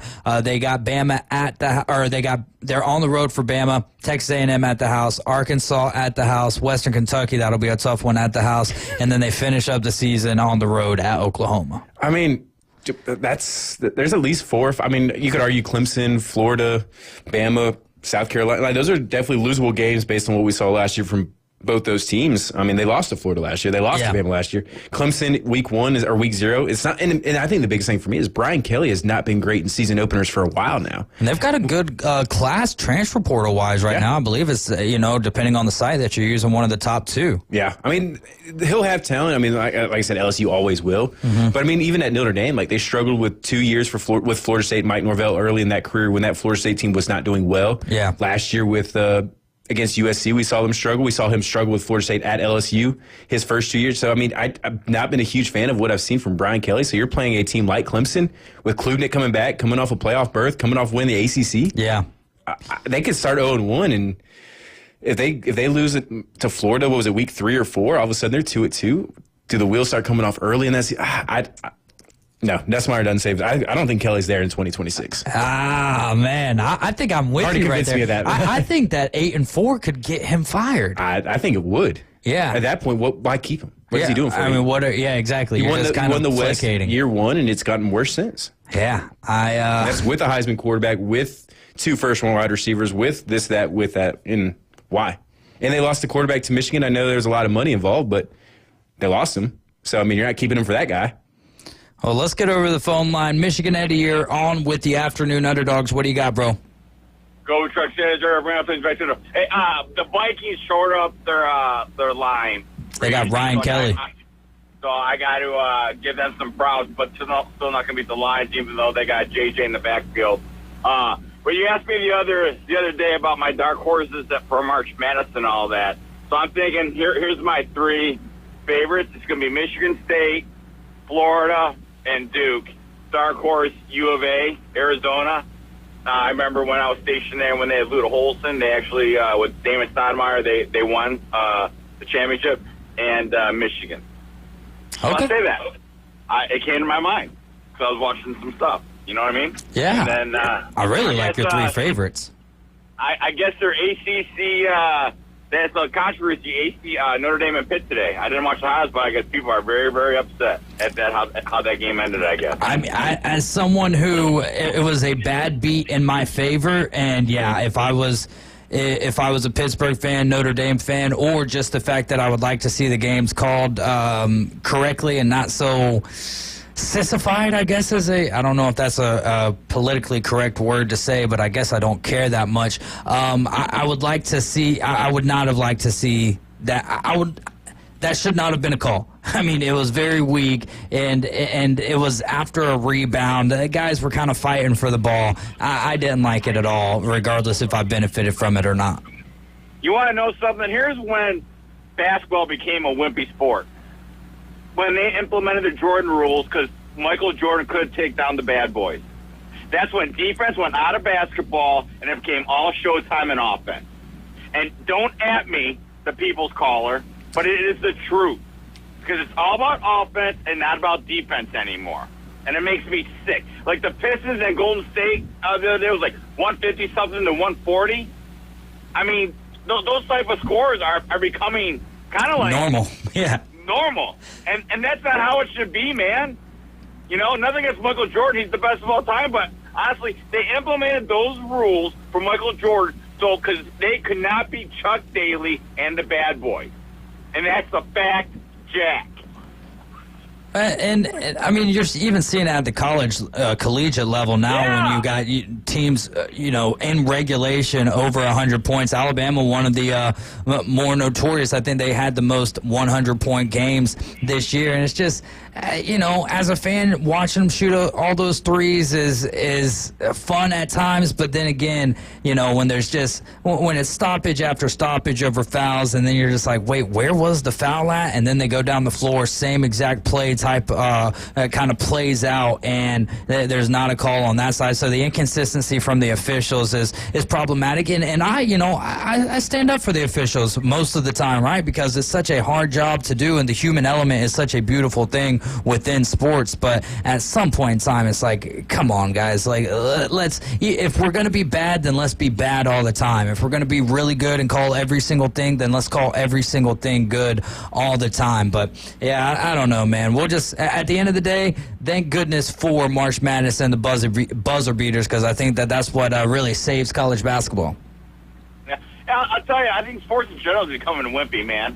It starts with soccer and the opera, the actresses and the actors, drama queens, getting tackled out or whatever, you know what I mean? Yeah. Dropping and pulling their legs. They get a little slide tackle, which is part of the game. And they think they got their leg taken out from under them. It was a bad play or whatever. Come on, grow up, you wimp. And then they cry, and all, especially the Europeans over there and the South Americans. Makes me sick. And then it's getting into football. What would Jack Tatum say, bro? What would Jack Tatum say about how football is being played in today's world? You know what I mean? Well, I was scrolling through Ronnie Lott, bro. What would Ronnie Lott say? He would say, "Can I have my thumb back?" I was watching some Facebook videos the other day, and these kids were all dressed out: helmet, shoulder pads, the thigh pads, knee pads, hip pads. They had everything on. Guess what else they had on? Flags. And they were playing flag football. There was no tackling or anything, but they were all dressed up to the nines. I was like, oh my goodness, there's no way I could ever be involved with that type of a sport at all. We're either going to wear the pads or we're not going to wear the pads. If we're wearing the pads, we're using the pads. I have no issue with flag football. I mean, that's starting to become a more popular sport. It's going to be an Olympic sport. You can get college scholarships out of it, but I don't want to see flag football at the same time take over or overtake rather tackle football. Like, come on now, we don't need to do that. Either decide not to play it, but don't persecute or punish the people who do want to play it. I tell you, if flag football takes over real football, I'm gonna puke. I'm literally gonna puke my brains out. That's gonna make me so sick to my stomach of how wimpy our country is becoming if flag football takes over tackle football. That's why we need to get rugby and Australian rules. Bring rugby in. I mean, here, nothing against flag football. You can play flag football. That's the parents' choice about the head injuries, all that stuff, blah, blah, blah. Personally, I don't like it. Little Eddie doesn't like it, but if you want your kid to play flag football, more power to yours. Your choice, man. Your kid, your choice. Do what you want. For my family, not so much. But I tell you, when they're in high school, what are people coming to watch? What are more boys want to play? What more males want to play? They want to play tackle football. Oh. And that's what people are coming to see. You know what I'm saying? Yeah. They're not coming to see flag football, bro. Sorry. Absolutely. Absolutely. Do you think I'm going to turn on the radio, listen to you, Super Dave, for a flag football contest if Mosley had a flag football team? No, I don't. I listen to the real Mosley Dolphins or whoever you're calling. You know what I'm saying? That's what I'm listening to. I don't know if I would be, I don't know how I would feel about calling a flag football game, but hey, you never know, man. You never do know. What is our country coming to? You know, I mean, come on. I mean, you're going to bring flag football to the Olympics, but you take out baseball?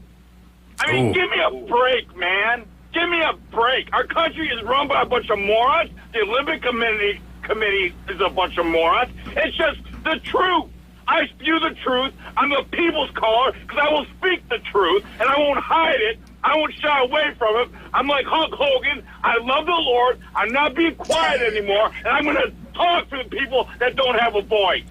That's why we love you, Michigan Eddie. Well, go ahead and sign off for the people because we've got to get to a break. And I'll tell you, Hex, bring out 26 back to Tano because it's stupid they're up at Langley. And by the way, go Blue Truck there. Bring out 26 back to Tano. I'm out. He took it all the way up to 11, then like right there for the sign off, which is normally some of his most ramped up audio bites, if you will. And then he kind of calmed it down right there. Coach Ford says, Michigan Eddie, this could be a whole show. Let's get in the studio. And I know we're going to have a little time come June and July. We'll get Michigan Eddie and Coach Ford in the building. That'll be, oh man, I'll just have them over there and have someone over here with me. And then I'll just be able to kind of ask a question once every 20 or so minutes, and that'll be beautiful. They've got some great stuff and great thoughts as well. California's got a 4-point lead right now in the second half on top of Virginia Tech. California is on the line, so we'll see how it plays out. We've got a couple more segments left to run. Oh, I was like, we got to go to 5:40, but no, we still have one. We still got to take our break. You're riding with the Afternoon Underdogs. This is ESPN Northwest Florida. ESPN Northwest Florida is taking it to the hole. Your home for the most live college basketball on the Gulf Coast. The ACC, SEC, and the biggest games in the country. Plus the official station of March Madness. The Panhandle's destination for live play-by-play. Hear every slam dunk in ultra-high fidelity right here. ESPN Northwest Florida. Good evening. This is Joanna with your weather forecast from ESPN Northwest Florida on this Tuesday. A mixture of slight fog and clear skies tonight with a wind coming out of the west around 6 miles per hour and a low of 59. Tomorrow morning, look for a mixture of slight fog and sunshine with a temperature near 67. The afternoon and evening, a high around 69 and sunshine. This weather forecast is sponsored by Mid-South Lumber, the best little lumber yard in Panama City.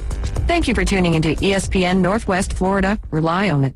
Take your next adventure in an award-winning Kia from Bill Bird Kia. Discover the new Kia. We invite you to stop by Bill Bird Kia and test drive the new 2025 Kia. You'll get the perfect balance of comfort, safety, and technology. The 2025 Kia SUV family has movement that inspires. Drive away today in a new 2025 Kia Soul, Seltos, Sportage, Sorento, or Telluride. Fuel the thrill and command the road in the luxury of a 2025 Kia K5 sedan from Bill Bird Kia. Performance, power, and design built for you. Spark inspiration in the all-electric 2025 EV9. It's a modern masterpiece, fast charging, rugged, and roomy.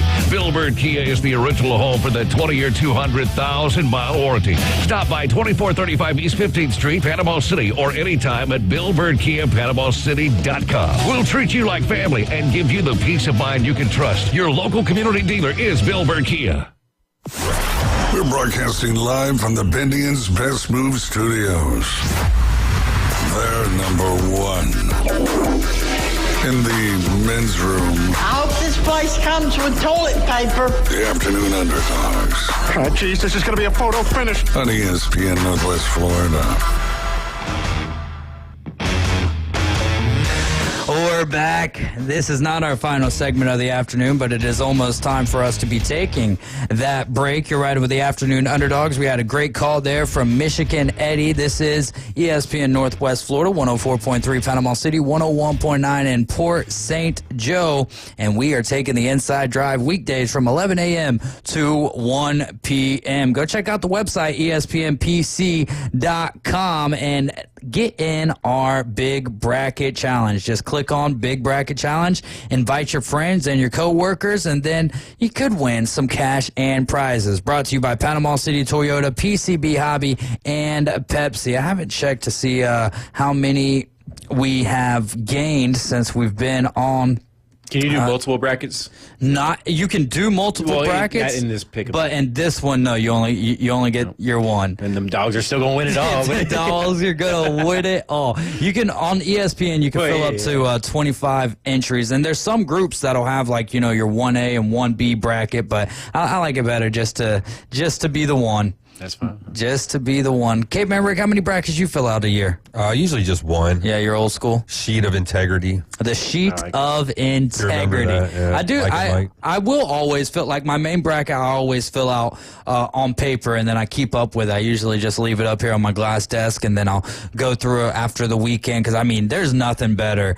Thursday and Friday, the first 2 days. The Super Bowl's huge and all of that, but the amount of upsets that you get, there's the first two rounds for me, really the first round, March Madness. I don't think there's anything better in sports. I think at that point it's the sheer volume, right? Yeah, it's the volume with the crazy things that could happen because of the amount of volume. It's quantity over quality, baby. Hey, craziness is crazy, Yeah.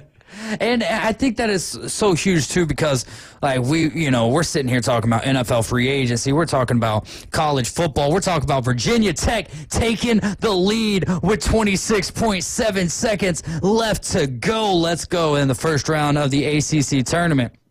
But, so we're kind of on this little hiatus from, the sports that we care about. The baseball's in spring training, so we're getting ramped up for that. And then March Madness comes in, and it's boom, football never left. For that little period of time, it's not the same. It's not the same, but it's you have that element of with Saturday and Sunday. You can, if you want to, you can sit in front of the TV all day long. Well, you can with March Madness as well. And the fun thing is either your team's not in it, or your team's in it, which is cool. Yeah. But there's also that one team that seems to make a run. Oh, the Cinderella. Yeah, and then you're okay, even if my team don't win all, because it was Florida Gulf Coast, team, whatever it was. And then 2013, I believe, for Florida Gulf Coast. And then a couple years back, it was FAU and San Diego State both made it to the Final Four. Just fun teams like that you're watching. Or when a Duke or Yale or Princeton. Yale or Princeton beating Auburn. Yeah, that's always a good thing. Well, I do hope that Auburn, for Auburn fans' sakes, makes it a little deeper in the tournament. That was last year when Yale beat them. Yeah, that was, I remember I was on my way to my brother's house from the gym, had it on the radio, and I was like, oh, heck yeah. Heck yeah. But this year I hope they make a little bit of a deeper run. It would be really cool if Alabama and Auburn did end up in the same bracket. And, I think it'd be awesome to see Auburn-Alabama national championship. Assuming Georgia's not going to make it, which is, let's be honest. But, an Iron Bowl national championship in basketball, I wouldn't want it in football because screw both those guys. Yeah. But basketball? Yeah, sure. Let's roll with it. I'm down. Dude, that would be huge. Alabama making it last year was just, it felt improbable because the year prior to that, they had Brandon Miller. You had real legitimate NBA talent on the team. There was a lot of things going on with that team as well that, that whole outside distractions.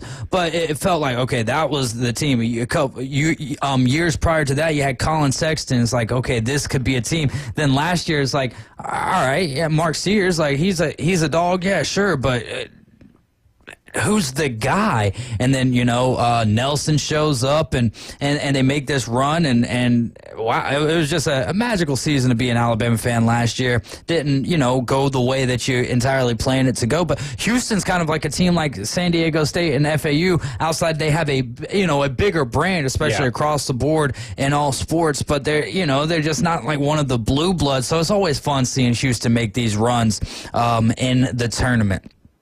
All right, well, let's see. We're doing winners and losers, and free agency is what we're supposed to be doing. We'll get to the local scoreboard here in the next segment, but let's start off with our winners and losers from NFL free agency. I'll start off. I'm going to work from 3 to 1. We'll go, one by one as well.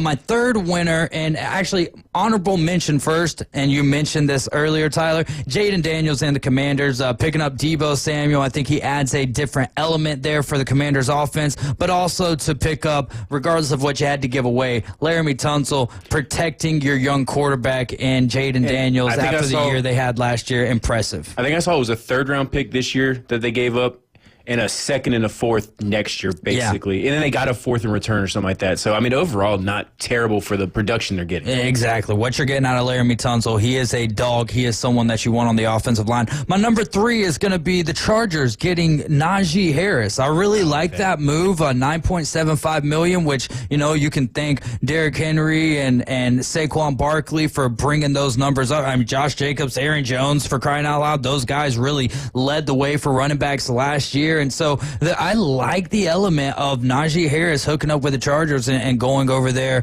to the Chargers. It's a great fit for him. We saw what J.K. Dobbins was able to do this year in L.A., and we know what Jim Harbaugh wants to do. He wants to run the dang ball. Yep. And that's a great fit for him. And it leaves less room for error for Justin Herbert, especially late in ball games. So if Najee can stay healthy, and I think his vibe, he's a fun-loving guy. I think he fits better in the mold of the Los Angeles Chargers more so than the Pittsburgh Steelers. And he's a California kid. Before he went to Bama, he was out there in California playing high school ball. So this is a homecoming of sorts for him. So, because he was always what he did for Saquon. Maybe it helps him out a little bit. That's a great point. Didn't even think of that aspect of it, because there was a documentary he was talking about, like the fans when they would at Alabama, the students rather, always saying "Roll Tide." He'd be like, "What is wrong with these people?" High tide. Yeah, he's a funny guy. Number 3 for you in the winners department. I'm going to put whoever ends up being the Pittsburgh Steelers quarterback. Oh, okay. As a winner? As a winner. You get George Pickens and DK Metcalf. I know they have high personalities, but they're also big-time talents when they want to be. Yeah. And so, you're going to have a lot of teams that don't have that kind You're of... You're a George Pickens guy, though. I love George Pickens. He's bat stuff crazy. Yeah. But the man's fun to watch. And I really think, in a weird way, guy we were just talking about, Najee Harris, him not being on that team changes the dynamic. Because Najee Harris is great, but I just don't think he's great for what they wanted. I just don't think he brings a lot of explosiveness. And if you're the quarterback and you're wanting, he's not the best pass catcher, he's not bad, but that's what they had Jalen Warren for. Yeah, I think that offense can be more explosive, especially adding a guy like DK Metcalf. And I think whoever, I don't think it's going to, if it ends up being Russell, he's kind of has that chemistry with DK already. Been playing with Pickens for a year, so maybe it ends up being him. But I think that offense could be fun. But of course, I think they still got Arthur Smith, which makes me hesitant. Hey, Arthur Smith as an OC compared to a head coach has had a nice amount of success. Offenses have not been the best. They're not you go to the Tennessee Titans. But they're not explosive. It's more of a run first type offense more so than it is let's pass the ball. Let's play some sandlot football. Najee Harris, if that's what you're keeping, that's a whole different conversation. We can have a different day. Caleb Williams, we've kind of touched on this. Yeah, big winner. Is that your number 2? That's my number 2. Big winner. I know it's like I said, we've talked about it a handful of times, but I don't think I think what the Bears are doing is great, and love it for them, love it for Max. Hopefully, it ends up being a good thing for him. And I think one of the biggest ones, it's got to be Sam Darnold, right? Yeah. Got paid. He's going to a good organization. Seattle's been very successful. They've done well drafting wide receivers. He's got a bona fide, at least number 2 over there in Jackson Smith and Jigba. If you want to argue he's not a number 1, that's fine. They got to shore up that O-line some. Strong late last year, too. Yeah, he had some monster games. They got to shore up that offensive line. They've got Kubiak, one of the Kubiaks, Clint, I think, over there as the OC. So maybe some of that comes off his plate, which is not bad. Maybe kind of more similar to what he ran this year in Minnesota, which we saw him have a great year. But he won't have Justin Jefferson. He won't have Jordan Addison. He won't have some of the Aaron Jones. Yeah. So it may not be quite as – but, the guy got paid. And the guy's got a chance at a fresh start. Yeah. And not looking over his shoulder, which – good for him, I have to. That's my number 2 is Sam Darnold getting the bag while he can, because there's so many. I mean, we're looking. Justin Fields, did he get the bag? Yes, but why did he get the bag? Because the ceiling for him at 26 years old, 25 or 26 years old, it's like, all right, you showed what you were able to do with the Steelers last year, and we need to go younger because of what the experiment did not work out with Aaron Rodgers. But if you're Sam Darnold, time is kind of running out to get that big bag, if you will, and he wasn't going back to the Vikings. So it's like, well, why didn't he go to a better team, to a contender? And at this point, I think for him, it was just smart to take whatever deal that he could get and do the best with what you have when you get there. My number 1 overall is going to be Caleb Williams and Ryan Poles. I mean, Ryan Poles, this is job saving for him as well, if it works out, because Ben Johnson's safe. We know that Ben Johnson is going to be safe for at least 3 years, right? Ryan Poles, though, if they had a bad year and they get the number 1 draft pick, I think it's time to do away with your general manager. So he's making the right moves, different moves than what they made last year, but still, I mean, to get Drew Dahlman, Joe Thuney, and Jonah Jackson, I think that was absolutely huge. So those are our 3 winners on the in the first early goings of NFL free agency. Feels like they've already swallowed everything up, right? Though. But I feel, and D linemen as a whole got paid. I mean, I saw Garrett Crosby, Milton Williams leaving Philadelphia, got like $26 million a year.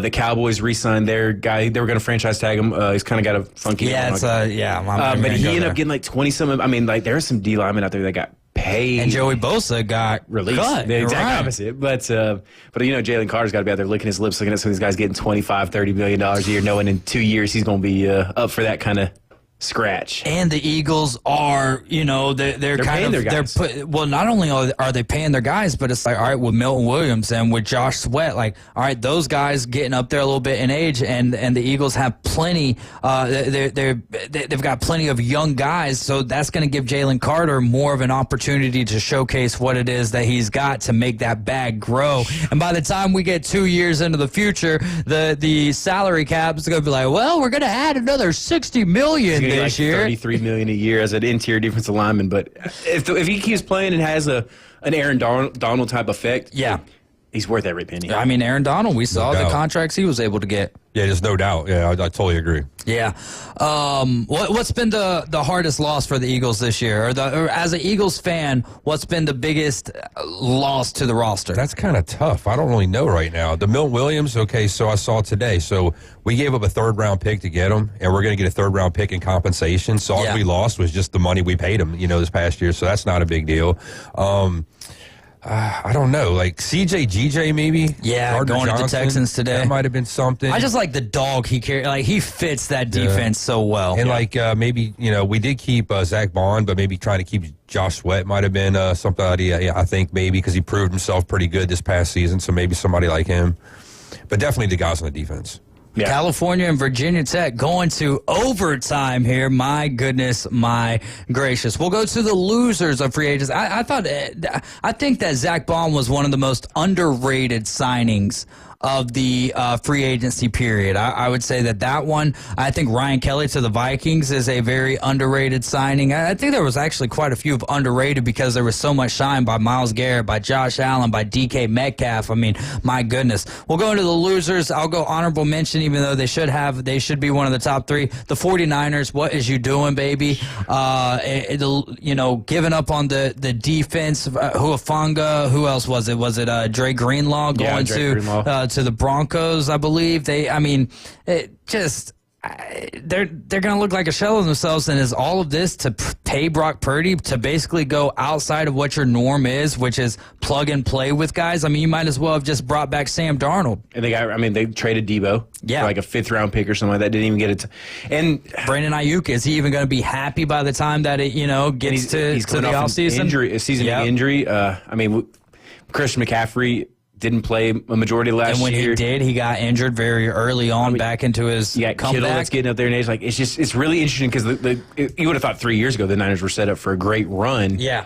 And it's really fallen off fast. Shows you how quick those windows close, man. Hey, quicker than a drive-through when it's raining and you got your windshield wipers on, man. You know that. The attendants at the drive-through windows hate it when you got those windshield wipers on, and for good right. Number 3, This one kind of goes back to last year and then carries into this year. The Giants not signing Saquon last year for 3 years, 36 and a half. That's what the Eagles got him for, 36, 37, somewhere around there. And then this year they signed Darius Slayton to 3 years, 36 million. It's like, now, would Saquon have signed with the Giants had they offered him that? I don't know. I don't know, but at the end of the day, you got to give it your damnedest when you've got one of the best, if not the best, running back in the league right now, and he's even close to willing to sign with you. And Tho talked about this a few times, like kind of running back comparison to wide receiver contracts. Like, would you rather have a Saquon or I can't remember some of the wide receivers like Hunter Renfrow? Yeah. At one point was like making as much money as like Derrick Henry, and it's like who would you rather have? Like we've kind of hit a point where running backs are probably ridiculously underpaid in comparison to some of these. And for all that they do. For the production you're getting. And like you said, for Darius Slayton money, would you have not rather had Saquon? I would. I mean, Darius Slayton, like, what does he really do for you? He's a fine wide receiver, but is he elite by any means? No, is he a great number 2? I don't know if he's even a great number 2. Right. I wouldn't even, to say great number 3 is kind of a straight. When you sit there and you look at some of the cores in the NFL when they're 3 and 4 deep, especially when you add the tight end to the mix, and now we're not talking about wide receivers, but just targets alone. Yeah. Tough. Now for the Giants, yes, but who in the world is throwing you the football? Y'all don't even know that as of now. Number 3 for you? The Bengals. Oh, wow. How did I not have them on my they list? probably could be higher up this list, but, they have re-signed some of the guys that they wanted to re-sign. But, you've got, Jamar Chase, T. Higgins, not signed. Trey Hendrickson's wanting out. Sam Hubbard retires. This is a franchise that people thought were going to kind of go on their own little run. They signed Joe Burrow and have done absolutely nothing since as a front office. And it's more the same if you're a Bengals fan. Yeah. But it's a team that, is a franchise that the fans kind of were hoping we're taking, like, kind of turning a corner when it came to spending money, and they have not done that. No, they have not. In fact, it's more just like, well, franchise tag you, hope you sign, but if not, ask for a trade, and we'll see what we can make happen. If they had extended T a little earlier, extended Jamar Chase a little earlier, they could have saved some money down the line. Yeah. They signed Mike Gesicki, which is nice, but he's not even like their primary tight end. He's more of a flex option than kind of what we were just talking about. He's not really a true tight end. He's more of a big wide receiver. Yeah. And that's great and all, but Mike Gesicki's not the difference in winning a Super Bowl and not, more than likely. I have to agree with you there wholeheartedly. I can't believe I didn't even have the Bengals on here, but that's what makes it great. We're going to continue on when we get back with our top 2 losers in NFL free agency. My number 1, I think, might catch you guys off guard just a little bit, but before we dive into that, we'll dive into our local scoreboard. You're riding with the Afternoon Underdogs. Final segment coming up next. 104.3 ESPN Northwest Florida presents the madness of college basketball. 68 teams, 32 conference champions. But there can only be one. ESPN Northwest Florida is your exclusive radio home for the NCAA College Basketball Tournament. Good evening. This is Joanna with your weather forecast from ESPN Northwest Florida on this Tuesday. A mixture of slight fog and clear skies tonight with a wind coming out of the west around 6 miles per hour and a low of 59. Tomorrow morning, look for a mixture of slight fog and sunshine with a temperature near 67. The afternoon and evening, a high around 69 and sunshine. This weather forecast is sponsored by Mid-South Lumber, the best little lumber yard in Panama City. Thank you for tuning into ESPN Northwest Florida. Rely on it. Bendian's Best Moves is a local moving company in Panama City, providing reliable services to the families and businesses in our community. Coveted for the long list of services they provide, experts at what they do, and they do it all from start to finish. The pros at Bendian's Best Moves have moved doctors, attorneys, pastors, schools, small businesses, the federal government, and they can move you too. For the best moving experience, it's Bendian's Best Moves. Call now, 850-583-0814. Mid-South Lumber, where they treat you like family. Locally owned and serving the residents of Bay County for over 45 years. See Mid-South Lumber for all of your DIY projects, including windows, doors, siding, lumber, and millwork. Are you building a new home? Bring your contractor in to Mid-South Lumber and meet with a member of their sales team to discuss your framing, siding, windows, and doors. Mid-South Lumber, the biggest little lumber yard in Panama City. 717 West 11th Street. Live and local from the Bendian's Best Move Studios. Pound the like and crush the subscribe. Follow us on social media for the latest sports news, scores, and updates. Keeping you in the game. Now back to the Afternoon Underdogs, ESPN Northwest Florida. We're back. Final segment of the afternoon, and we've only got 7 minutes to zoom through. So get over there to ESPNPC.com. Click on Big Bracket Challenge. It's free to sign up, and you, if you finish in the top 3, will win cash and prizes. Brought to you by Panama City Toyota, PCB Hobby, and by Pepsi. I'm David Hayes along with Tyler Bishop and Caveman Rick. Yesterday in JUCO baseball, Gulf Coast ekes out a win against Pensacola 11-10. In softball, Gulf Coast fell in the doubleheader twice to Rock Valley. Game 1 was 10-2. Game 2 was 9-7. In high school baseball, Bozeman blanks Bay 9-0. St. John Paul II beat Rocky Bayou Christian 7-0. Freeport over North Bay Haven 11-3. Weewaw beating Vernon 15-12. Cottondale over Ashford 13-3. Osceola Christian shutting out Rutherford 17-0. Destin over Bluntstown 4-3. And South Walton beats Donaldson Christian by 10 runs, 18-8. In high school softball, it was Donaldson Christian over South Walton 7-3, Holmes County over Destin 12-4, and Liberty beat Port St. Joe 6-2. Tonight over there at Gulf Coast State College, actually already going on, pretty close to ending, I would imagine. Gulf Coast State College is hosting Northwest Florida State in a makeup game from, I believe, last Saturday. They will be back at the house, I believe, tomorrow afternoon, along with the softball team. North Bay Haven in baseball is hosting Mariana tonight. North Bay Haven 4-5, Mariana 4-7. First pitch tonight at 6 p.m. Holmes County is 8-1. They're hosting 6-6 Port St. Joe. First pitch tonight at 6 p.m. Niceville is 10-1. They're hosting 4-6 Mosley at 6:30. And then Jay will be hosting 7-4 Arnold. Jay is 5-4. First pitch tonight 6 p.m. 2-7 Walton hosting 6-4 Northview tonight at 6:30. And softball, Wakulla hosting Bay. Both teams 2-2. And that game started at 5 p.m. Rutherford is 2-3. They're hosting Rocky Bayou Christian, who's 3-2, and they start at 6 p.m. Walton is 2-5. South Walton 3-5. Walton hosting South Walton tonight at 6 p.m. Cottondale is 4-2. They're hosting Paxton, who's 3-2, at 6:30. Arnold undefeated. North Bay Haven undefeated. This is a huge game at Arnold tonight, 7 p.m. Liberty County is 7-1. Weewaw is 2-7, and they start tonight at 7 p.m. in Liberty County. Port St. Joe, the Tiger Sharks are 5-3. Bluntstown is 5-4. They get started tonight at 7 p.m. And then Bozeman and Mosley get after it. Bozeman is 4-2. Mosley 3-4. And their first pitch is tonight at 7 p.m. We left off talking winners and losers. We've only got 5 minutes to talk about our top 2 here. I'm going to go number 2. I'm going to go with the Cleveland Browns. You might have already mentioned. Did you? You mentioned them as okay. I'm going to go with the Browns. Look, not a bad deal to keep Myles Garrett around. I don't know what in the world you're doing getting rid of DTR. I think DTR has the higher ceiling. Maybe Kenny Pickett has the higher floor, if you will. But I don't know. I thought that there was something there with DTR when he's healthy. At least we saw it 2 years ago in preseason. But at this point, the Browns are just throwing around money. Why don't you just pay the fans? Just pay the fans. The Browns do have a Super Bowl winning quarterback in a sense. Someone said that earlier. Play on the field. He does have a Super Bowl ring, so you are bringing a little bit of a pedigree to the team.